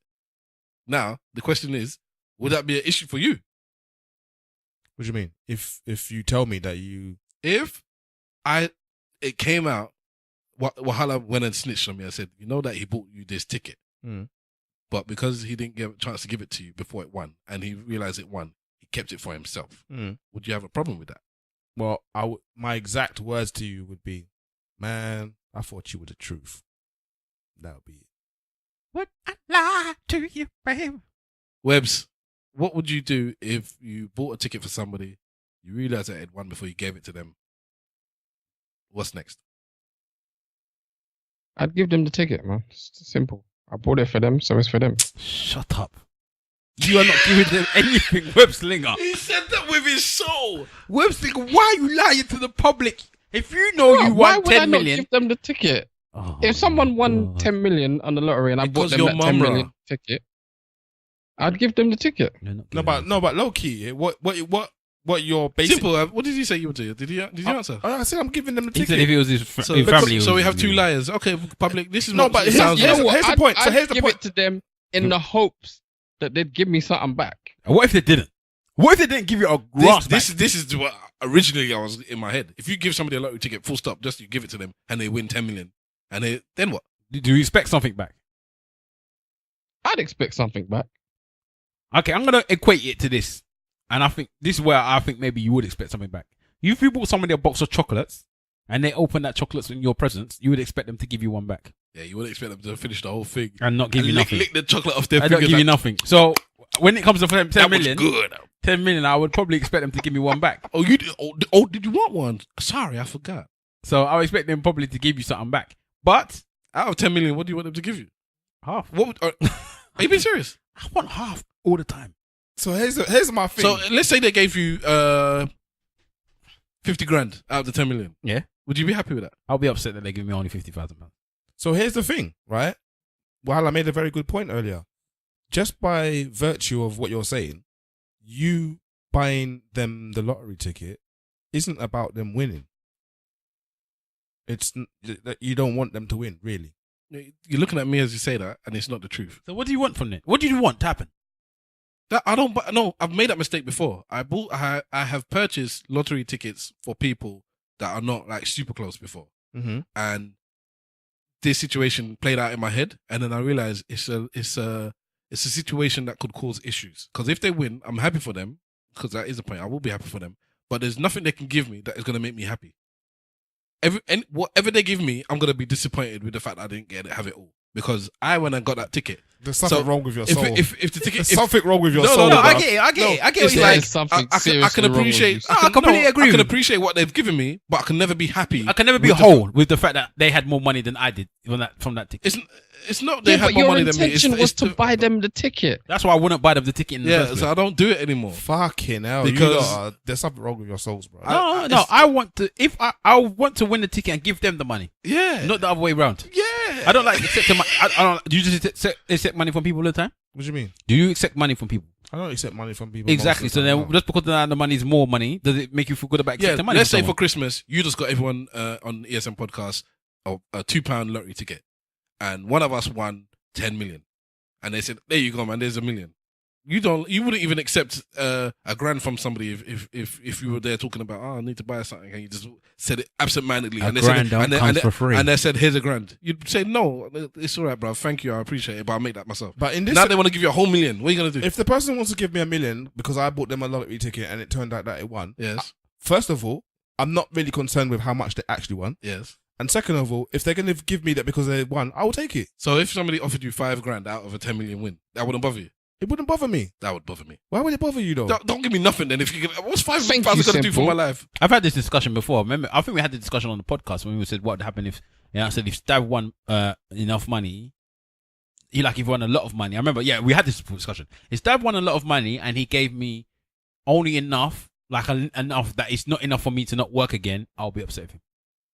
And vice versa. And I'd be upset with myself. If I still have You to know work what, after you won that lottery, I am very upset with you in life. Right, you If lot are different. Stav bought a £2 lottery ticket, Yes. gave it to me, and I won millions, I'll give Stav the £2 back. I'm sure you'll give him more. But as I said, if Stav won enough money, like if he won a big lottery, if he won 10 million, then obviously he can't give me enough money that I won't work again. But if he won 50 million, 100 million, 75 million, and he gives me 1 million, I am vexed. How much do you want out of You 50, lot 50 are million? funny around Out of 50 money. million? I'm learning today. You lot are funny around money, boy. Out of 50 million, I want at least 2.5. But you didn't the have bare anything minimum. in the first place. That's what the point I is. had love. Yeah, but love didn't pay no rent. It would have paid with the 2.5 million that he gave You know, me. because 50 million for me Hey. is peanuts, you know. It's not a lot at all. Yeah, because you got that right now, yeah? Shut What's up. that got to do Nick. with anything? How's it peanuts? We live in a world now that 50 million is peanuts. Do you know the house that I want? Yeah, the actual house that I want that I've seen. There we go. He No, starts no. now. What do you mean? No. 50 million right now. No, it's 11 million. Yeah, and so you 50 million, 11 million now. That's you- 39 million left. That's So your house is bought. You're not paying. You're not just paying. on one thing. You're You're not paying any more mortgage on that. You're not paying no mortgage on that. That's No, done. no. The mortgage is gone. But that's one. What's the thing in daily my interest life. on 39 million? Exactly. I don't know, but I know that I want to do. You know what I want to do with my money? I want to help Africa. I want to help Nigeria. You don't want to Okay, help no yeah. one. Shut up. You know- What's you that know- got to do you with know my the- 2.5? That's cutting into what I might have to. No. help The first African you. I'm the first African you help. 2.5. So you'd be happy with 2.5, or you'd be like, That's the bare minimum. You'd go home to your missus and be like, you know, you're gonna give me 2.5, If you gave me 2.5 and you gave somebody else 5, I'll be upset. I've learned something about you lot today, boy. which is what. You lot are funny around money, boy. What? I'm not funny. I think this is very straightforward. What respect then? How do you see that as you lot funny? are funny around money, man. Like your principal bend for the money. What's my principle got to do with it? This has always been me. I've not changed the way I've What done are you it. saying about the gift thing? What? He's seen that as a principle thing. What with the thing? If it was meant for me, and all of a sudden you see it's win, and you keep it for yourself, He said he'll keep it for himself. He'll give it to somebody if they were close. He never said anything about if they weren't close, you know. No, that's what we were talking about close. No, we just said if somebody gave I wouldn't you- buy a if- lottery ticket for someone that's not close. No, but if you did though, if you bought a lottery ticket for somebody What as a did you- secret But I Santa, would still give it to them. I would still give it. Secret Santa, yeah, I would still yeah, give it to them because for me, the way I look at it, a work colleague a secret Santa. that you have no feelings for, don't have a problem with, but no feelings for. Hmm. You're gonna let them take 10 million when you could have that 10 million. I would let them take it, man. And you know what happened? You know what happened? I'd be disappointed with you. Do you know not what happened for to me. Simple Simon? It's not you for remember? me. You remember on what's that program? What's that film that you love so much? The basketball one. Love and hip hop. No, the basketball film. White man can't. Why I can't jump? You know when he comes back to the house and he's won money, and his missus has just left him there. Yeah. That's what happened to Simple Simon if he ever told his woman that he had 10 million and gave it to some random man at work. He'll come back home and all he'll have is his pounded yam machine and his settee. you've That's got- all you have in the house because no one else will be there. And the thing is, Webbs, you Webbs, have a partner and child. Webbs, the thing that's funny, yeah, is these man will take that money now, and when things don't start going well for them, they won't attribute the fact that maybe they weren't supposed to have that money. No, I will attribute it right down to the True, money and very continue to true. have it. I continue to have it. I'm trying to pay my way into luck. I got to never in life, and never in life. If I need to go home and ask my wife what she would think about if I did a Secret Santa and I let them keep the ticket. If I was the thing that I was go against my morals is if I didn't tell the person that I bought it for them. I'll tell them I bought it for them. That's like a kick in the teeth. I said I bought it for you, I'm but not- I kept it because I won and I gave you half. I'm not going out my way to tell them. I'm giving you half. I'll tell him. That's a kick in the teeth. So boy. Secret Santa thing, you'd give them half. Secret Santa thing. I wouldn't even give the person a ras because for me that's not a moral thing. I'll buy you something else for your Secret Santa. What's the difference with the morals now? What? What difference does it make if it's a work colleague or Because of the Secret Santa. I could buy you anything for a Secret Santa. I can change my mind. In the yeah, but Secret you Santa. could have bought anything for your friend. You bought this. Yeah, well, I won this now, so it's not yours anymore. It's like you left Fuck it. it out. No, man. No. I don't see the difference in morals. All right, fair enough. It's either it's a moral thing or it's not. I'll still tell them as well. I'll still tell them I bought you this lottery ticket and I won. Sorry, I can't give you that money. So you Enjoy your work time. would you and be upset if it was me and I'll you put that- your mug instead. Would you do that with me? What? Yes, I'll do it to you. And would you be upset if I did it to you? What? If you won that money and you won it and you didn't keep it, I'll look at you like you was mad. But I expect money from you. I expect money from my siblings and my parents. Yes, I expect Yeah. it. So- I don't care. He has no siblings, so that's why he's like this. I expect the money. It's nothing to do with that. For me, the reason why I don't expect anything is because I trust people to be people, innit? No. And I know that people get funny around money. Nah, So- I expect. Okay, my siblings. I'm kind of pivoting the conversation here. So, Webbs, come in once you've heard this. So, Wahala and Stavros have said that they expect money from their siblings if they come into a lot of money. And I expect it from my parents, from my siblings, even from my nephews and nieces. I expect it because I'm not so much with them, I do. but definitely my brother and sister. My nephews and nieces that I've helped, of course I expect something from them. I don't expect So then large are amounts. you helping them for helping them sake, or you helping them because you want? No, we're something back? family. And that's what you should do as family. Okay. That's your job as my uncle, as my cousin, as my nephew, as my son, as a father. That's your job. How can you win all this money if it's a lot? Yeah, if we won 50 million, how are you winning 50 million and not spreading the wealth of your family? That's a nonsense. It wouldn't even matter. Like I could be outside the family. Let's talk about you then, or it could be Webbs. Webbs got big family. If he won 50 million and he didn't spread it amongst his family, then I'd look at him with disdain. That's a nonsense. But anyway, the question to you was, do you expect it if somebody else won it? I know this one is unmuted now, so you want to talk. No, what I was gonna say is, my brother came into some money a while back, and he spread it between all of us, which I didn't expect. I didn't even know that he came into money. Yeah, just pay us what And- you owe us, yeah. Sorry. Just pay us what you owe us, yeah. So I didn't expect it, and it was like, all right, it was a nice surprise, and it was good. But if anybody in my family came into money like that again, I wouldn't expect it. If they give it to me, they give it to me. If they don't, they don't. That's on them. It's not on me. It's up to them. Let me tell you something, yeah. One time, I think it was my mum. My mum won £10 or something on the lottery, £10 or £20 on the lottery. I can't remember what it was. And she called us in the room, and I was like, "What's it?" And she gave us all like £1 each. I said, "What's this?" She said, "I won something on the lottery, so I'm sharing it amongst you lot in the family." £10, you know. So she gave us all £1 each. That's how we think in our house. If I won, Did you look at your mum with disdain? Did you like, why are you giving me half? Why are you giving No, me because £1? she's giving me enough for my share. But in the head, it's like this: if they gave, So hang on, if she gave Steph £1 and she gave me 50, I'll be vexed. Because why am I getting less than him? But You're younger. no, I should have the same Why? You're younger. because I'm bigger. Yeah, but you're younger. But I have more. It's trickle down in economics. Exactly. In terms of a hierarchy, you don't have the same size meat as your dad, so you should. You should. I do have the same size meat as him. You should. Anyways, I do. What were you gonna say? I have more Simple. even now. When what? So somebody wins money in your family. Yeah. Do you expect money? Do you want money? If your dad wins, or it means nothing to you? I would like to think that they would give me, but I wouldn't expect it. this is madness. I expect it, I wouldn't expect it. and I expect it promptly as well. Not even. No, I don't expect it down the line. I wouldn't. I expect it properly, and I don't expect it with I would be something about you can only spend the money on Disney I would be vibes. What's the money? extremely grateful to receive it, but it's not an expectation that I would have. I won't expect it from the boys. From the man, them, I still think you should give me something, but I don't necessarily expect that I have to get it because you all got your own families. Yeah, from my family, I expect it. And if my dad comes into money, I expect it. Until cousins. From cousins, I'm not expecting it anymore. Yeah, I'm talking about immediate family. I'm only thinking about immediates.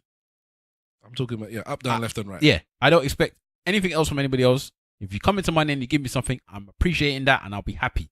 But for my immediate, I expect it. Okay, that's This interesting. is interesting, man. What would you? Okay, what would you do if you was living with somebody, not married, not in a relationship, and they come into money? Would you expect it from them? You've been living together 5 years. With those flatmates? No, they're your partner. No, I wouldn't expect anything. But you're not engaged. You're not married. My girlfriend? Yeah, your girlfriend. Then it's our money, innit? Oh, wow. If I'm with... Listen, well, here's the thing now. This is how I think about relationships. If I'm with you, I'm with you. And that's it. Our money. Wow. Okay. Right. So if you think about that with your partner, then you definitely will think about that with your Before I'm married, my wife... How long you in the relationship for? 5 years. 5 years. Got to the point where you've been living with each other for a year. I was married for 5 years, I think it was, or 6 years. Yeah, but you're not... In this situation, you're not married. So it's 5 years. You've been living together for a year. They win 50 million. Do you expect that 50 million to be your 50 million as well? Yes. Wow. Yes. Stavros is saying yes. So she should give you some money, or you just spend the money? Our money is if you leave, or she leaves, what happens then? Is it her money again? Well, she wins and goes. Yeah. Eventually, you have an argument. Maybe the money turns things sour, and you and her break up. Is it still your money? That's up to her to decide. If she then it's not your money, then, is it? Your money. No, let's not go down this road. It's a silly road to go down. Why is it a silly road to go down? She has. I'm talking. She has won the money. It's her money. Yeah? Okay, so that's what you say then. No, it's her money. Can I finish? That you're helping. Can I finish? Our money, her money is my same way. Okay, I'm talking about my wife now, but let's say before I got married. So, because this was the case before I got married. So exactly the situation you're talking about. And we weren't even living together at the time because we didn't live together until after we got married. But we were going out and we were in a serious relationship. I assume after 5 years you're in a serious relationship and you're living together, yeah? Mm-mm. All right? My money was her money and vice versa. That's how it was. That's how I see it. That's how she saw it. I wouldn't be with anyone who didn't think that way, to be honest with you. But let's just say, for argument's sake, that it hadn't been discussed to that kind of peak level or, it never fleshed itself out. But that's what's going on in my head. You win 50 million, we're together, it's our money. I win 50 million, we're together, it's our money. I don't look at it as it's my money if I just won. What if one of you comes into massive debt? Is it your debt or is it our debt? It's ours. And wow. I would say that even if it happened before, anyway, yes, because I've lived this life. I don't even get this. Do you guys not feel like that? Are you in serious relationships? Okay, none of you guys. All right, you're engaged. I don't get what you're on about. This is even if I'm getting married, it is her money. If she decides to give me some of that money, then I'm giving. So hold on, are you actually saying, as you are standing now, as a man that's engaged to somebody, that when she wins money, you don't see it as your money? I expect her to give me some. No, I don't know what I'm asking you. Do you not see her money as your money? I don't see it like that. I see my money as her money. I see it my way because I don't accept money from people. I don't do things like that, innit? I'm not the type of person that will be like, yeah, our money's mine, blah, blah, blah. You know how hard it is for me to deal with the fact that we live together and like taking stuff just to even... I find it difficult because as far as I'm concerned, I don't take money from people. I only do it because... She's not people. She is people. Whether or not you want to say she is. Same way they're your people. Same way my other people. In the end, I take things either when I need it or if it's a case that it's something that you're giving to me as a gift. But for me to let's do something now because we're doing bills and stuff like that, it's mad. It's weird for me. You know what then? I think... sorry, go on. But hold on. But if she won the money, yeah, I don't know. If I won the money, it's our money. I wouldn't think twice of it. And if she won the money, in her head, it's our money. I already know in her head it's our money. But for me, it's still her money. And if anything ever happened tomorrow, she's going with that money. I'm not going to have any money left. It's hers. I already know that's the case of the thing because that could happen. Tomorrow, even if you're married, you can get divorced and it's her money. Okay. I think just before when we were talking about having gifts, and I was saying, because we're trying to, build up some bank, That's why the thought of giving her a gift didn't even cross my mind. I think this is why it's no issue for her or for me, because all we see is, and we don't have a joint, well, we do, but there's no winning it. A joint account. It's not like we're taking money out. In our heads, her money is my money and vice versa. So it's like, whatever I'm buying you, we're just taking it out of this joint account or this money that we need to pay something else with. That's just how it is. It doesn't, and whatever you're buying me, it's the same thing. That's why it's always like, don't spend too much. Yeah, it's not because I don't want nothing. And I'm not it's saying because we ain't got the money to I'm spend. not saying it's not the case with me as well. Like, she will say to me, don't spend too much, especially obviously where we're trying to do certain stuff. She'll be like, don't spend too much money because, you know, we're meant to be doing certain things. So she sees it as our money. It's not, as I said, for her, it's nothing like that. She will see it as our money. Yeah. When she'll win the lottery, she'll see it as our money. Everything will be our money. If it's me, it'll be our money. But me to her, it's for me, it's still her money. In my head, that's her money. Simple and Webbs. She's doing her stuff. In fact, Webbs, go first. I need to hear what you feel about this. Do you see your partner's money as the 5 year? Give him the 5 year scenario again. 5 years living together with you, and then they win the lottery. Do you see it as your money or it's just hers? It's her money, man. It's plain and simple. It's her money. I think isn't in the statute of limitation or law, it's only after 7 years you can count yourself as an actual couple, and then everything is split down the middle. A common law wife or husband. A common law wife, yeah. But up to 5 years, it's her money. So if she decides to give me something, much appreciated. But I'm not looking for anything. If I'm with somebody for 5 years, I'm sorry to cut into your time. If I'm with somebody for 5 years and they win whatever, and they don't, and then all of a sudden they see it as their money, I'm not with that person anymore. What are you saying? Because I got to add on to this. Latest to you. I got to add on to kind this. of wife is that, man? Then you lose out, innit? I'm sorry. Man, keep your money and everything, man. You're not my wife. I'm sorry. I'm the same way. It's her money, man. It's her money, boy. My money is our money. Her money is her money. Okay. That's how I see it. You all have women. Do you think your women like you having this way of thinking? Probably not. No. I know for a fact my missus probably don't like that. Yeah. In fact, I know for certain my missus don't like that. Yeah, she don't like it. But that's how I see things. And maybe if there was more men that thought like we did, they would be there being waste men.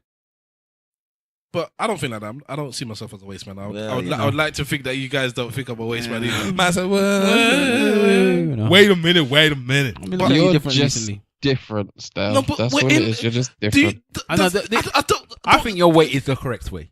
But we're both. It's our money. I think your way is the correct way. It doesn't make any sense. But I like, just don't feel that way. No, But let me I agree with let me that give as you well. an example now. Yeah, let me tell you an example where this kicks off now. Okay, so she did win the 50 million. Yeah, Yeah. right. Yeah. Our money. What happens now with this family thing that you're talking about? it was always gonna get okay. If I won the money, just me, I was always gonna split it between her family and mine, anyways. Yeah, but what if that person says to you, "Okay, so I'm gonna give my mum 10 million. I'm gonna give your mum 3." Okay, well that's too much, isn't it? Why is it too much? Out of 10. No, I've won 50 million or whatever. Okay, I've won alright. 50. I'm gonna give my mum 10 or my parents 10, Okay, yeah. and I'm gonna give your parents 3. Now what? What? Why? It don't work like that. Why doesn't it work like Because that? it's It's her our- money. No. You saying it's her money. I'm Well, saying the it's court of law will tell you it's her money when she decides when she wants to give her what she don't want to give. It's all thumbs up for everybody. Then my wife and I have an understanding that. So, But if that happened, what would you do? Wait a minute. Would you leave her? Wait a Well, goddamn that one minute. I wouldn't leave because it's just she's just put her. That's her priorities. Her priorities. different than my Goddamn priorities. 47. So do you think this, so you would take it as you would take the L and say, you know what, It- your it- priorities with your own family. It'd be an issue for me. Our And family. I did think that our family was the same level, but obviously it's not. I wouldn't necessarily put it like that, but it'd be an issue for me, and I would state my issue. But I'm not leaving for that. If she won money and said I'm not giving you nothing, or even if forget I'm not giving you nothing. If she just said this is my money, she said it. You know, we're gonna spend it. You know, do whatever together, but it's my money. It's not our money. I'm leaving that woman because I don't want to be with any woman that can actually come out of her mouth and say this is mine when we're in a relationship. This is mine. You that over there, that's yours. Laters to you then, because that is not what I want from what is going forward. And I'm assuming what is going forward is some sort of marriage. And that's not how I don't see marriage as that. That is not a marriage at all. No, man. Would you give your wife the lottery ticket? It's our money. It wouldn't make any difference. This is the point. The situation that we brought up where you buy the ticket and you realize it's one and you haven't given it to them yet, is not even applicable to my wife because it's our money. If I win, she wins. If she wins, I win. Let me reborrow on something here quickly, yeah? So let's go back to the original scenario. I just thought of something. You already have 50 million. You bought this lottery ticket for somebody, let's say a close family member or what have you. You bought a ticket for Wahala, yeah? Oh, so I'm rich already. You've already got 50 million. Yes. You bought a ticket for Wahala. Yes. The same scenario, you remember the numbers, it wins. The ticket won 100 million. Would you still expect money from him? I'm not giving him the ticket. I told you. Even when you 50 million, you won't give me the ticket. No. Oh, what? Yeah? You understand what I'm saying to you? There's something wrong with you, bro. No. Give me. Hold on. You won 100 million. It's because I got 100 million. You got 50 million already. I've got nothing. No, I would never gonna have 50 million and you got nothing. Well, in this scenario, I'll have nothing. Well, then I'm gonna give you a lot anyways. This is where the podcast gets interrupted. How come Oh my God. Man took off the headphones, Okay, you know. all right. Simple, this is where me and him differ, yeah? Yeah. If I won that money, Yeah. I would just give him the ticket. Yeah. If I had 50 million already, Yeah. and I expect I told you 50 25 million back. is small money. And you expect 25? Yeah, even that's out, innit? So we both have 75 million, innit? Why should they have more than me, innit? Why should they have more than me, innit? I'll give that 25 to charity and let us have the same. Wow. Charity, man. Nah. I thought you went to help Africa. Yeah. 25 million can help Africa. I will do it. I'm not giving money to Okay, no then give charity. me my own 25 then. You know, I'll give you what I decide to give you. So what would you give me? I don't know. But would you level us up? No. You would still have more. Much more. It's not. Oh It's not going to be even Webbs. close. Webbs. Webbs, you see It's it? not even going to be close. You see it? You see it, Webbs? Can you see it? So he would have You are the 150 official million and I would have Scrooge nothing. I didn't say you'd have nothing. Megalomaniac. You will be rich. All our family will be You'll rich. be as rich as I want you to. Put it this way: Exactly. you're not going to get Control. any more than my sister would get. You'll be rich, but not richer than me. So if I wanted, if I bought, Then you give her 25 too. whatever it is, And then you go down to it's 50. Not because it's not and then because I it's- go down to where I'm right Put it below. this way, all that matters to me is that once the money I have, I will delegate it as I see fit, and I will give out what I feel is. I'll discuss it with everybody as well. So we'll sit down and have a discussion as to what I want to do with this money and what you feel is minimal that you're happy with and you can deal with. But why don't you just give me the most? The most is all of it, innit? No, but I mean the most that you was prepared to give. Why are you waiting for me to tell you how much? You've lost me. You said how much you're prepared to take. Why don't you just No, give me the I didn't say most? prepared to take. I said we discuss it. I said this. You said it's a discuss discussion. it, and then you can have discussion Yeah, about how much you're prepared to take. if you said you want 10 million, I'll say what for? You said, oh, because you want to do this and that. So the money is not unconditional. There's a condition to the money. I don't know. I'm fleshing out in my head as it speaks. You're right. You know, it's coming up. I'm seeing things like ask that, it a man. different way. I'm seeing things like that. Nah, it's all right, man. I know who you are now, innit? I know who you Ask are. me in a different way. I know who you are. Man said he had 50 million, you know, and he's still keeping the ticket. My God. Yeah, of course. You're a greedy person, man. What did I say? You're a greedy person. Hold on. I hope you don't keep your child like this, man. You We don't come from a greedy house like this as well. We don't come from a greedy house like this. Wahala. You have We said, give our last pennies to other people on the streets. Wahala. That's why the tramp looked better than you that day, because he wasn't a greedy person. Wahala. You know that you have said it yourself. When I had nothing, I would still give you half. Yeah. All right. But now you've got something, you don't want to give me half. No, That's the point. You will be rich. This No. You- Don't try and jig. No, I'm not. He's trying to do one Jedi mind trick. You will be rich. Wahala. You had 100 million that you were supposed to give me, and you're now telling me you won't even give me. I wouldn't expect you to won't give me the even ticket. give me I wouldn't 25. expect you to give me the ticket if it was that way around.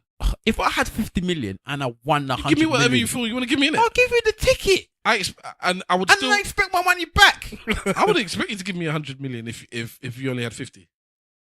Oh my God. Only. I'm not thinking of money like that. Like it's only. For me, even the whole complete 150 is only.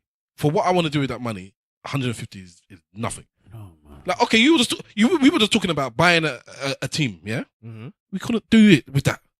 And I'm not saying I want to buy the team. Let's say I wanted to buy Arsenal. You couldn't do it with 150 million, could you? No. So, all right. Goodbye. All right. Newcastle maybe. Legitimately, Yeah. if I had enough money, I would buy Arsenal. I would buy Arsenal football club. Yeah, I would do as well. All right. 150 million is not going to do that. Or if it did, then I'd have nothing left over. This is my point. It's you might see it as big money. I see it as small money. I see 150 million as small money. It's big in comparison to what I have. It's massive in comparison to what I have. But in the big scheme of things, which is what I'm looking at it and what I want to do with that money, because buying Arsenal's the last thing on my list of things that I actually want to do. There's much more important things that I want to do with that money. Much more important things. It's not just about buying houses and cars. That's a minor. That is a minor. Once I could sit there and discuss what I would like to do with the money that I have, you would see that this guy has bigger plans with this money. Keep talking. You won't even give me the ticket. I'm done with you, man. I'm virtually done with you. That's what happens, so it has to be a virtual done. In my head, I know what it is. I gotta go home and talk to my woman and tell her that we know who to deal with later on in life. You see this brother of yours? You see him? Let me tell you something about it. Yeah, you thought he was safe. It's not safe. Wait a minute. But it is interesting to see what your partners will say in these situations. Because they're as much as they're close to the family, they're still not that close to them. So I know what my wife, this is the comfort of me. I know what my wife is gonna say before I bring it up in terms of if she won it and if it's our money. I know that. No, I'm not talking about that. I'm talking about this situation here where you go home and you say to your wife, "Oh, we won a lottery ticket. Would you give it? Shall I give it to the person?" I think. Well, yeah, all right, and I can only lean towards what she might say, but I'm not 100% sure. I actually want the wives to answer that one. I want them to answer. Well, one day they will come on the shows and they will. I'm going straight up. It's a shame she'll be asleep, but first thing in the morning when I wake up, I'm gonna wipe my eyes and be like, "Baby, what would you do in this situation?" Where I didn't know you was like that, man. All right, guys, we're gonna wrap up now. You gonna learn me today? Unless there's something you want to add on before we go. I can't remember. There's things to talk about. I can't even remember. Is there been any more sexual assaults? Yeah, apparently Stallone wrangled a 16-year-old into having a threesome in the 90s or something like that. That was old though. They said that a couple of weeks ago that he did something like that. Yeah, but they're onto him about it now, isn't it? The police have started to investigate. Okay, he's British person as well, isn't he? I didn't know about this one actually. I only found out about it once it was put in the group. I heard this one. Sylvester Stallone used to be a homeless, isn't it? At one point, and a porn star. It's mad. This whole. Oh, but wasn't it him and his bodyguard that allegedly did this to this woman? You tell us, bruv. You're the one that was discussing it. So apparently in 1986 or 96, sorry. No, 86, you're right. In the 80s. Yeah, 86. Sylvester Stallone and his bodyguard are accused of dragging the young lady into an apartment building and sexually assaulting her. Wow. Do we have to make a fucking spreadsheet? Somebody's done something. One of these saying the newspaper allegations people are false. got a spreadsheet or something, and they're adding on the names every time somebody's been Is this a clique now? Is this like a sexual assault clique? Is it like this is like a group? Webbs, this is what's so interesting to me, yeah, because when I heard all of these people getting clipped or being out into the public, I noticed that they are a generation, as in they're all roughly around the same age. So it seemed like we have bands of types of people. So we've got one generation that's doing sexual assault at the moment and they're getting clipped for that, and we've got another generation that was doing the child molesting, because you got the Jimmy Savile generation that's been doing the child molesting and all those kind of things. And it's just really interesting. These groups of people who are from different times are, having such peculiar proclivities, if that makes sense. Hello? Webbs. Yeah, sorry. Yeah, it does make sense. And it is a strange thing. It's like the whole, like you said, about the paedophile ring. Generation, certain time. Now this ring, they're all around next generation. They're all around the same generation. The Russell Simmons, the Stallone, they're all in the same generation. But in that generation, it was okay. That's how I think they saw it. It was okay. This is how things work. But it wasn't okay. It was just under the carpet. No, I think that's why they really thought it was okay. I think these people actually thought what their behavior was okay in those times. And if you hear people talk about certain things and how people were talking about the 80s and the 90s, people thought that things that are now not okay were okay then. And that's why they feel like they would have got away with it, because they thought it was okay to do. Is that the same for the Catholic Church though? Is it okay for the Catholic Church? No, the paedophilia and stuff like that to be touching kids? They know they're not supposed to do that, but in the Catholic Church or maybe in that region, they probably thought it was okay as well. Man. Because they covered up for them, didn't they? How many priests covered up for? Well, BBC covered up for all of them other people as well. the people thought it was okay. And Just because they covered it up, it doesn't mean that they thought it was okay. I don't think if you're covering something, I don't think the paedophiles thing is that they thought it was okay. They just, I think they just wanted, they didn't think it was something. They themselves didn't think it was bad, but they know the world thinks it's bad. Yeah. What?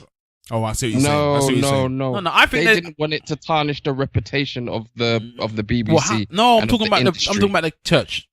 Yeah. Same thing with the church. No, I think. Want it to tarnish the church. How many things are paedophiles? How many? It's like a thing. But I think that when I say that they knew it wasn't okay, but in their own heart of hearts, they thought it was all right. That's why they were doing the shit they were doing. With these men that were doing these sexual assaults, yeah, I think they thought it was okay. And at the time, society thought it was okay in a strange way. But that's why now, because people, it's the same thing with like when people used to do racist jokes in the back in the day. Yeah. People thought it was okay. Now it's not okay.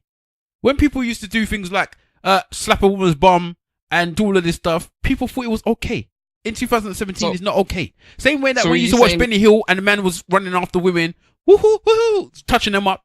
Basically, Benny Hill is actually sexual assault, yes? The whole program is based on sexual assault, yes? Yeah. And people thought it was funny because it was what? Okay. Okay. In this day and age, you can't have Benny Hill no more. You can't have Carry On where the man's just slapping the one's going, yeah, slapping her ass, tweaking her titty, and she's like, oh, you can't have that anymore because it's not okay. But in those times when these men were doing what they were doing, no, the abuse of the abuse of power is not okay.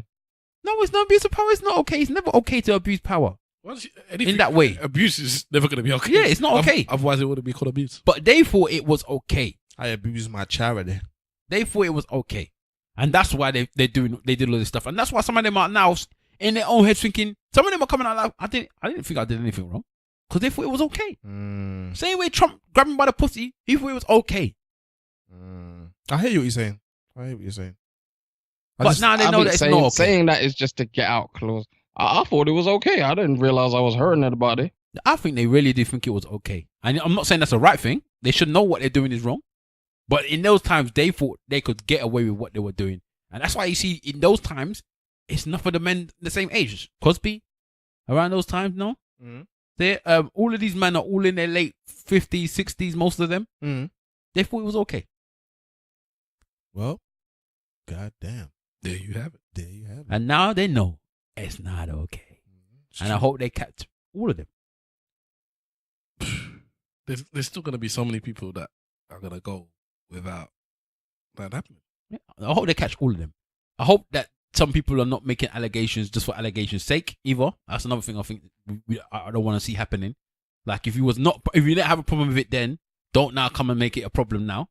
Those are the ones I have issue with. If you didn't think there was any issue with it then because you thought it was okay because you actually was all right with it, don't come. Yeah, but this poses another question. Where is the line blurred? Because some people that are coming out with allegations now saying, well, he did pat my bottom in 1952. I think that might have been sexual abuse. Yeah, we're going to count that as abuse as well. Is it or is it not? It's a question of the blurred line. Because some people are saying something when it's not really as bad as it was or it doesn't. What counts and what doesn't count? Yeah, what for me is this. If you had unwanted attention that you did not like, right, in certain sexual ways, yes, come forward. If you got attention that you yourself did actually like, but now are saying, you know what, maybe he didn't ask me though, but you liked it, you didn't have a problem with it at the time, in fact, let's say that, I don't know, let's say even led on to something else, then I don't know why you're coming forward now. Does that make sense? Well, I think that's a bit too... It does, but that can still cause another blurred line. If someone comes up, oh, Wahala looked at me longingly and licked his lips, I felt a little bit uncomfortable. No.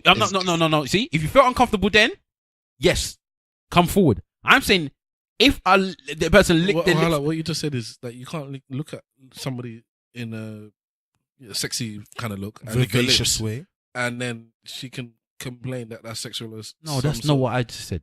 What I just said is this, yeah? If the person looked at you in a sexual way, and you did not like it then, yes, and then you come forward and say, I didn't like it then, all right, now, no problem. if the person So looked at that's- you, hold on, let me that's finish. what- let me that's what finish I said, talking. though. So I did say what you said. So But you just can said to carry me, on. you just said to me that I just said that they shouldn't, that they're not allowed to come forward. I'm No. telling you that you can come forward, and That's- there's no problem. That's There's a, not what I said. so what did you say? I said you said that is all right. I mean, you said that. Sorry, I said that. You're saying that it's not all right to do that from the man's point of view, not the woman. Look at somebody with lustful eyes and lick their lips. No, I'm saying if something, the sexual whatever attention towards you, and you do not like it, yeah, Yeah. and they're abusing you in some form of way, yeah, then it's fine. You can come forward and You whatever. didn't- you didn't- I'm saying it now, yeah. So you can come forward, yeah, right? Okay. That's what I'm saying. If I'm saying to you that I did whatever that sexual thing is, like I licked my lips or whatever, you actually were happy that I did that, you liked it or whatever, but now in the future you've decided that is something you want to come through and say, you know, maybe I think it's sexual assault at the time because I'm not 100% sure. Maybe in those days I didn't know about it. Then that's not. I think you misunderstood. Webb's. I think we all understood when he said that the first time. What he said is that what you're saying is that woman. He's saying that there are lines that could be crossed that he. I'm assuming, and let me not speak on his behalf, that maybe he feels these lines are too far to go. The border is too far. So if I touch you on your bum, that's fine. Of course you should complain. If I say I want to touch you on your bum and lick my lips and I'm your boss and I insinuate that if you don't let me, I'm going to fire you, of course you should come forward. But if I just look at your bum, then can you complain just because I had a look? Am I not allowed to look at a woman? I think that's what he's going at. Like, where's the line? I don't know about all that. So that's I'm what, not getting involved in all that. That's what we're saying. It becomes blurred. I'm talking because about something that you actually don't happened. know what is too far or what's not too far. You know, it's funny because I understand what you're saying, Webbs, but at the same time, I also can see how, as a woman listening to this, it might sound a bit like trying to play the role of the victim. What? Like, as a man now, you're saying, okay, we're not allowed to do this anymore. We're not accepting that we can't do this anymore. And we're trying to find what we can still do out of the things that's unacceptable. We're trying to find where the line is. But shouldn't that conversation be had though? I think the conversation should be had, because I think at the moment there's this idea that we should have a common sense approach to what somebody doesn't like and what somebody does like. And as we all know, we've been told over time that we shouldn't treat every single woman as being the same because they're all individual, and that is in fact the truth. So that means that what is acceptable for one woman can be totally unacceptable for another woman, and action doesn't have to be particularly different. Just off that conversation, I'm taking it a bit more disgusting, but we was talking on Twitter about the thing we were talking about with Issa Rae in Insecure. Yeah. When the man splashed on her face. Yeah. And somebody on Twitter came and said, "There's no woman but porn stars like that." Yeah. Mr. Wolf came back and said, "Yes, there is." Yeah. But obviously, they are saying no. Yeah. But there are people that like that. So Yeah. then how do you know unless you have the discussions? So even stuff to that level, you know, you have to have a discussion and find out what's what. But in certain situations, you can't really even have a discussion. How do you know whether or not somebody wants to approach you in this way? How do you know somebody's gonna? You can always approach people respectfully, yeah. Yeah. But then one person's idea of respect Can be completely different to another yeah. person. Like another one woman, you could grab her arm and like nicely, not in a rough way, and say, "Excuse me, can I speak to you?" Yeah. Mm. And they won't see it as you being disrespectful. Yeah. You could do that to another woman and she'll be like, "Why are you touching me?" Yeah, exactly. So it is, I don't know, it's a discussion you can have, but you can never really get the answer. Yeah, but I think a simple line is don't touch nobody. One. okay. That's a nice line for you to go down. Yeah. And don't be rude. Like, don't cross. I think there's a line of sexual talk that you can say to somebody that you've gone to a certain level with. And if you don't know somebody, so you're down the street, you can't be talking about a fat pom pom, you know, to a stranger. Yeah, that's what I'm saying. There's levels of respect that I think is simple. Like you won't swear at them or something. But let's say that you're talking about, let's just say they're not touching thing, yeah? Let's say that you're in a very loud party, the person is not facing you, yeah? Can you not tap them on the shoulder to get their attention? You can, but if they complain, then that's your business, isn't it? Because the line is don't touch them. This is what I'm saying. Women are invisible to me. I am happy. Go on. What I was going to say is that this is going to come to a point, and I don't know how this is going to fall. So wherever it lands, it lands. Is it going to come to a point that we're going to give women too much ammunition and power for them to say the slightest thing is wrong and goes in their favor of being harassed or sexually abused or whatever. Because when it comes to objectifying women, we all look at women, we all stare for a little bit too long. We all look at bottom. We all do this, that, and the other. So women. if we're caught looking at a woman for over a certain period of time, like 5 seconds, and she clocks it and she's uncomfortable, is that cause for her to raise the red card and say, right, I've been harassed or I feel sexually assaulted or whatever, or so on and so forth? But bruv, I'm going to be honest with you. You just have to accept that we are fully in a transition period where the power is shifting completely to the other side. I don't think that men will ever allow it to. No, it will happen. Society would. If it does happen, it will be a good thing, because then maybe that can happen. The same thing can happen with race. I don't know, but you have to understand something here, yeah. And I get what you're saying but you have to understand something here. We are in a time where minorities, except for race, minorities are having a massive power shift. Women are the majority. But minorities are having a massive power shift. Yeah. So whether we're talking about sexuality, LGBTQ community, whether we're talking about the Jewish community, like the minority communities are the ones that are exercising the most power at the moment. I would say that what we are going through is the PC era. We're in the PC stage of Macintosh of life at this present moment. And I think that is what the issue is. It's not necessarily about the minorities gaining power. It's about the PC or the social justice people. I think the paradigms of PC has changed, because PC before was not being racist or not saying certain things, but now that's just swept under the carpet. PC now is not being too overly advert to women or overly advert to the LGBT community or so on and so forth. So the PG thing keeps shifting. I think it keeps shifting. No, I think that's probably been there most of the time. It's just that people chose to ignore it. And the power dimes was in other things. Like, let's say somebody somebody saying to calling a gay person a faggot, yeah? Yeah. That's always been wrong. Yeah. But now, because as simple saying that the shift of power is there, it's now, there's a action that comes from you doing that. I mean, there's a reaction now from you doing that action that is completely different from before. Yeah. But it's always been wrong. It's always. I'm not suggesting that maybe it hasn't, but now I feel like there's that where it's always been wrong, and now action is being applied to that wrong thing. And then there's also the other side of it where we are as a society kind of pandering towards this minority thing, like which is why I call it the PC thing. If you take a half circle or something, can you cut it down the middle? Yeah. Yeah. And let's say the left half is stuff that I think we all would agree. Let's say calling someone a faggot, calling someone a racial slur, these are all in the stuff that is just wrong. Mm. Yeah. And then on the right side is stuff that's maybe a bit murky, stuff that we might think it could be toned down a little, but it's not necessarily wrong. If you go too far, it's bad. So on that, I think the PC issue covers it all. So it covers the bit where you say, to call someone a racial slur is wrong. And now that the PC is, as a political correct thing, you can't do that. But also as a political correct thing, you can't tap somebody on the knee either, somebody of the opposite sex.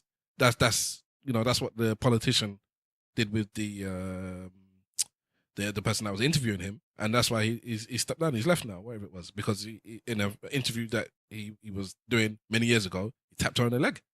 And she's come back and said she didn't like it, and I think he's stepped down now, a politician in the UK. So that's all. That wasn't his only indiscretion. Maybe, who knows? But I would put that under political correctness. I understand that it's also got something to do with the social justice thing and whatever the terms you're using. The shift of powers. And but again, you have to ask the question: would he tap another man on his knee? He wouldn't have done that if he was a man. That's why I think those types of things. That's why. But I get what you're saying. But I think. I think the weird thing about it is that I agree with you that we're in a PC era, yeah. But it just came out of an era where everybody was so bad, like there was no PC, and suddenly we've gone into this era where there's so much PC. There was no really in between. Yeah. It just went from one extreme to another, and it's like the world is trying to balance itself out. Do you know what I mean? I hear you. It's like it's trying to balance itself out because it went so bad to now trying to be the complete opposite. I don't know if social media everything goes back to social media and how it's been used now, because before it was used to be able to express yourself and say what you wanted. Mm-hmm. Now it's gone back to stopping people from being the way that they think that they should be. This is why I was so adamant last week and in previous weeks on this podcast when I'm talking about people having views that we might not agree with and allowing people to express those views, even because we have this thing where you can't say what you want. You must know better. You can't go down this road. And I guess I'm just a proponent for free speech. It's have your opinion. I don't have to like your opinion, but that's your opinion, isn't it? Me telling you not to talk about it doesn't stop you having that opinion. I think it's better I even know it. I'd rather the devil I know than just keep everything to yourself. Don't do anything. It's wrong. I understand it's wrong. I think it's different with words because it's not necessarily as harmful. You say that, but it's not as necessarily as harmful as somebody in sexual assault ways. You know what I mean? There's some...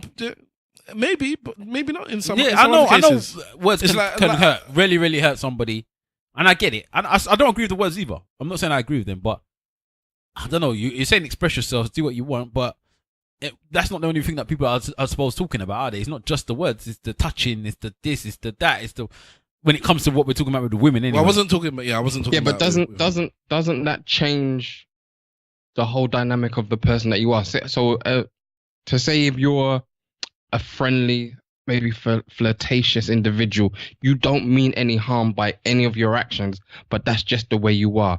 So being the way you are now, you have to cut that or curve it. Tough. Because it's going to get you in trouble. Yes, tough. It is. Webbs, I'll be honest with you. A woman at work went to hug me the other day, and I was shook.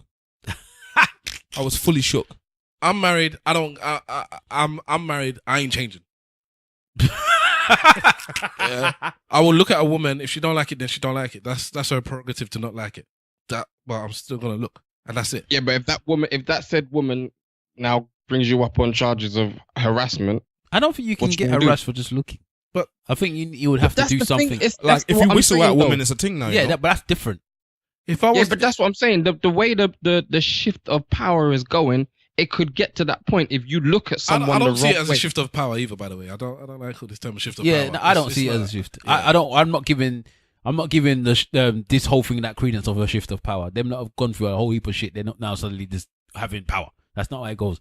What is happening now is the culture has changed. Yeah, the culture has changed, and people are acknowledging some things that are. Let me quote Yvette from On the Low. Fuck shit, as they call it. Yeah, that's what they're doing. They're acknowledging things that are bad. And instead of us before, we used to brush it underneath the carpet and be like, it's not that terrible. Now people are saying, nah, it's bad, you know. When you actually are screaming down at me across the street and I feel afraid, it's bad, you know. When people are whistling at me when I'm trying to walk to work because, you know, I just want to go about my daily day, it's bad, you know. So they're just acknowledging that stuff. When you brought me into the office and told me that I can only get a job if I suck your dick, that is bad. Well, the situation is the way it is. It is continuing to go. I work in a public facing company, and they've put out a memo recently saying you can't say ladies and gents before any a discussion that you say. And why? Because some people might not identify with being a man. Again, so now you're having to change your whole system for a minority of people. Utter bullshit. Very, very small minority of people. That is a power shift. I went to buy something from Curry's the other day, and they needed my details because they wanted to do the insurance thing. And he goes, what did they call the thing? What's your prefix? Is it prefix? Yeah, prefix. Yeah. What's your prefix? Oh, because before, as a man, it was only Mr. Yeah. So now, and I said, well, it's 2017, so I know why you're asking me. We just made a laugh. I said, I'm Mr. But then he did correct me. He goes, no, it's not necessarily just that. Because there's some people that are doctors and lords, and if you tell them that they put Mr. down, they get upset about that. Yeah. So it doesn't necessarily just have to be but it works. But he's working brain because he said prefix. He didn't say title. No, he might have said title. I'm the same prefix. Oh, right, okay. But we just laughed about it because you actually do have to think about these types of things. Like you can't just say that is a man. Remember we were talking about the other day? Were we talking about the other day? Or somebody was talking about the other day. They were in school that they were saying that one girl said that everybody now has to call this girl boy or whatever, like a 5-year-old. I can't remember what it was. So our niece said that someone in her school says she doesn't want to be identified with as a girl. So because of because of one child, the whole school has to indulge in cognitive dissonance. So you just changed it right there. Because you started off with girl, then you changed it to child. Yeah, you did it. You didn't even know you were doing it. Yeah, no, because you said boy, girl. I was confused about which way it was. It's easy, fam. It's an easy change. But what I'm saying to you, because of one child, the whole school has to indulge in cognitive dissonance. One child. And there was somebody that got fired for it. There was a guy that got fired for it. A girl wanted to, I think, identify now as a boy in the school, and the teacher called the boy the teacher called the child a girl. Now, obviously, that said they wanted to identify as a boy, and he got sacked. I think this deserves a. And I think he's Christian, so that was one thing. But he didn't actually. He didn't do it on a principle basis. He just actually made a mistake. He forgot, basically. So, but he's been calling her a girl all this time. He forgot that she obviously to call her a boy because he's been calling her a girl all this time. No, and he couldn't got fired for that. He did. This is what I'm saying. And now to you. he's trying to sue the school. And for this the is 25. why I'm saying it's a power shift. No. This is why I'm saying it's a power shift. I refuse to believe that. Don't get me wrong. I refuse to believe that. Don't get me wrong. I'm not saying that we shouldn't respect. We shouldn't respect the individuals in question here. But what I'm saying is we have to. Stavros is saying don't respect because I've said it. I don't respect girls that want to be boys. I don't respect blacks that want to be whites. I don't respect something that you are. Do you want to read it? Yeah. A teacher has been suspended after misgendering. What website is this? This is the Independent. Oh, blimey. After misgendering a transgender pupil by referring to the student as a girl rather than a boy. Yeah? Yeah, okay. Okay, here we go. Blah, blah, blah, his name, a math teacher at a state secondary school in Oxfordshire, said the complaint arrived after he unintentionally said, "Well done, girls," to the boy and another student during the lesson. So he was two of them. They were doing something together. They finished doing what they did. He said, "Well done, girls." That is why he got fired. Can you see? Yes, yeah, but you didn't say that. He always. Well, so for me, you can't save him, Stab. You can't save him. You can't. And for me, I'm not saying that we shouldn't respect the individual. Okay. Oh no. Okay. Hold on. Okay. Going forward, the 37-year-old who faced disciplinary hearings said he refused to use the pronouns he or him when referring to the student. Instead, choose to use the student's name. So he just used the person's name, but he used the male name. So they've changed the name to now John. But it's the exact opposite of what you just said. No, I said that no way in life. But he didn't call them a girl. You know, you did once. He called them by their name. But if that one is still deep because if he says, "Listen, I don't agree with that," if Sheila wants to be John, I'll call that person John. I'll never say he. And they say no. If you have to say he or he, him, and you're like, no, I don't. You never have to use that. You can always say John this, John did that. Same way your mum and dad, your mum will say, "Who is she?" The cat's mother. You call me by my name. But he's actually doing what society is now saying that you should do. Not genderize them. He's not genderizing them at all. He is calling them by their name. The same way that they said that you said that you can't call them girls in the school or whatever. You call them by their name.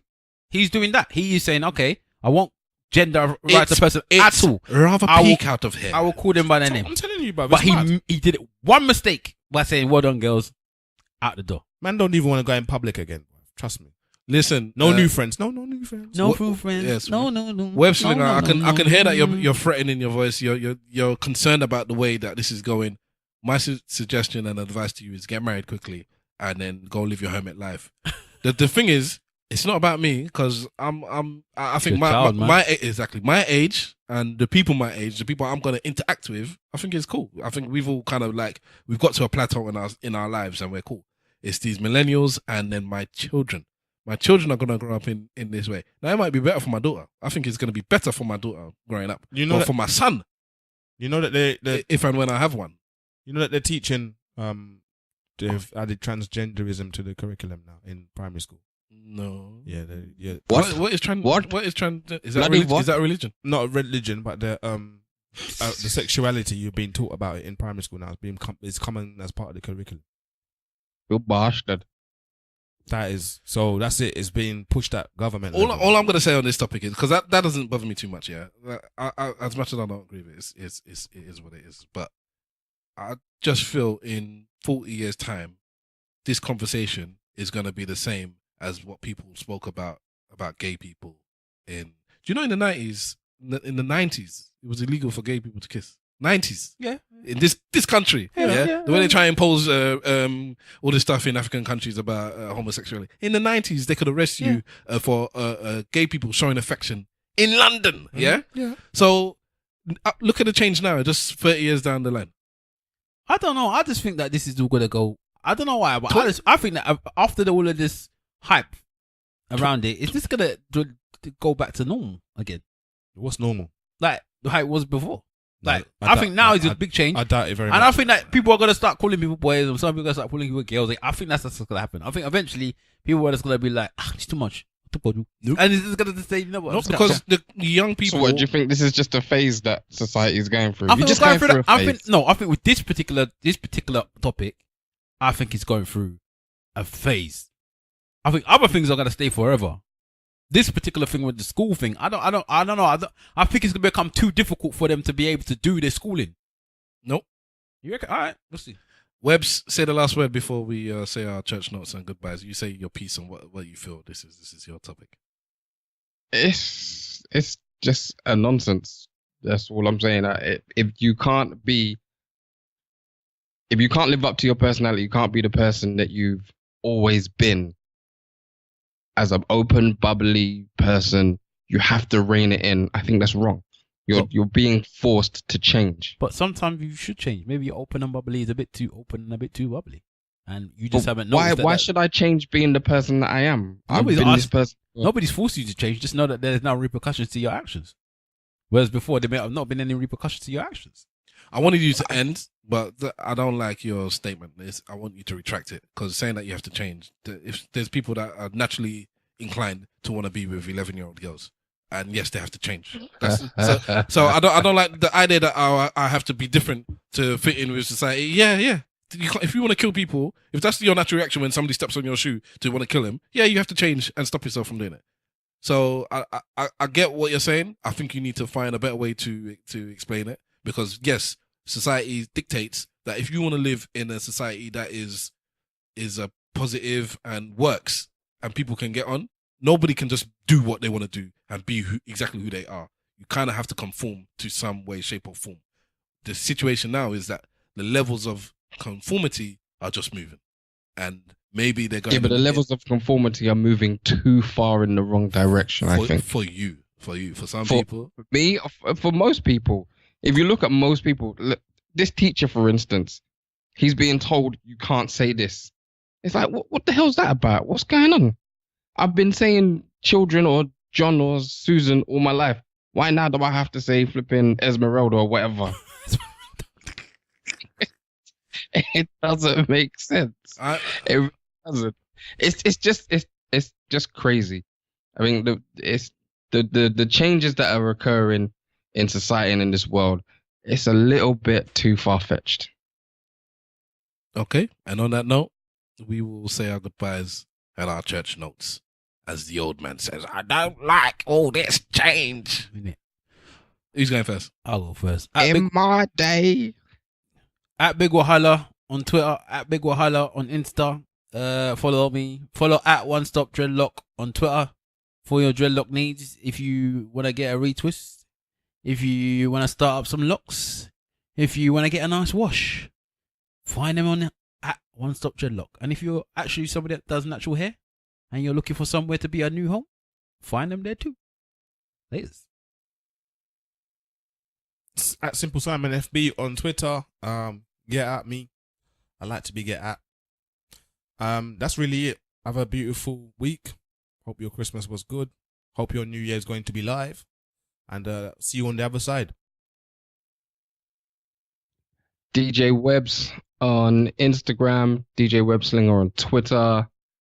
Want to give a shout out to Potty Mouths app, which is an app for cussing people. If you want to cuss someone, check out Potty Mouths. It's on all devices, Android and iOS. It's quite good. And also, if I do have money, Stav's not getting any. He's a bastard. Are we all done? All right, Stavros says this week is my little segment where I tell you about something. This week is going to be Kwanzaa. I am just bigging up Kwanzaa, which is the It's an African American celebration. It starts the day that this podcast is released, the 26th of December, and it goes on for a week.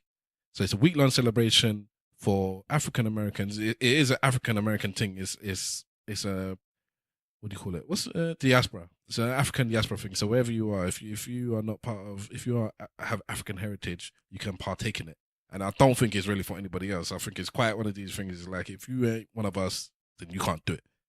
And I know a lot of our listeners are black, obviously, and maybe you've never heard of it before, but it's just a week-long celebration for Africans to celebrate. It's kind of like the new feast, the new year, and I guess it's something that you do. You might do it in lieu of Christmas if you don't believe in Christianity or if you don't have the Christmas spirit kind of thing. So just do some research on Kwanzaa. It's an interesting thing. I'm debating whether I'm going to celebrate it with my wife and child. I doubt it, but I'm definitely going to teach my child about it as she gets older, just so she understands that there is this alternative thing that if she wants to partake in, that she can do. I think we need to find out a bit more about Yoruba. What our Yoruba things are, man. Because we got our own things that we don't. That's true. That's true. But anyway, that's another story for another time. Yeah, because Kwanzaa is it's like a Swahili word, or it's based from a Swahili thing, so that's where it comes from. So, anyways, we all done? Yeah. You can catch me at Stavros Boss everywhere. You can catch us collectively at ESN Podcast on Instagram and Twitter. You can email us at esnpodcast@gmail.com. Search for us on Facebook. Let's search for Eloquently Saying Nothing. Use the hashtag everywhere you're doing all this stuff. Hashtag ESNPod. And we will find you. And Merry Christmas. Anyone want to say anything? All right. Just going to sign off with these words. Internets. Dream those dreams, then man up and live those dreams, because life without dreams is black and white, and the universe flows in technicolor and surrounds us. Rest in peace, come back. Remember, ladies and gentlemen, if you ain't saying nothing, say it well. Slag for life. Bone charge. Hold it at the end. That is the contact jack. That's the inside. Yeah. You know, I did not, even though he said it was, I did not expect it. Last week I listened to Play Idiots, and Chris was like saying, wait, but I didn't think he would react to it. I didn't think it would happen, innit? You don't never think it, because he came back and he was on one episode and he was like, yeah, he's doing alright, it just sounds really cool. And then when he came back and he went it, and that's when, maybe. And you know, because I say peace means something. It's a thing. I mean it. But when I read his sign off, and after his passing, it just meant so much more. And I thought, it's like what I've been. Yes, it's like what I've been. Because I mean that as well. I mean it. It just has a bigger meaning. It just doesn't sound like it. It's basically the same. It's almost the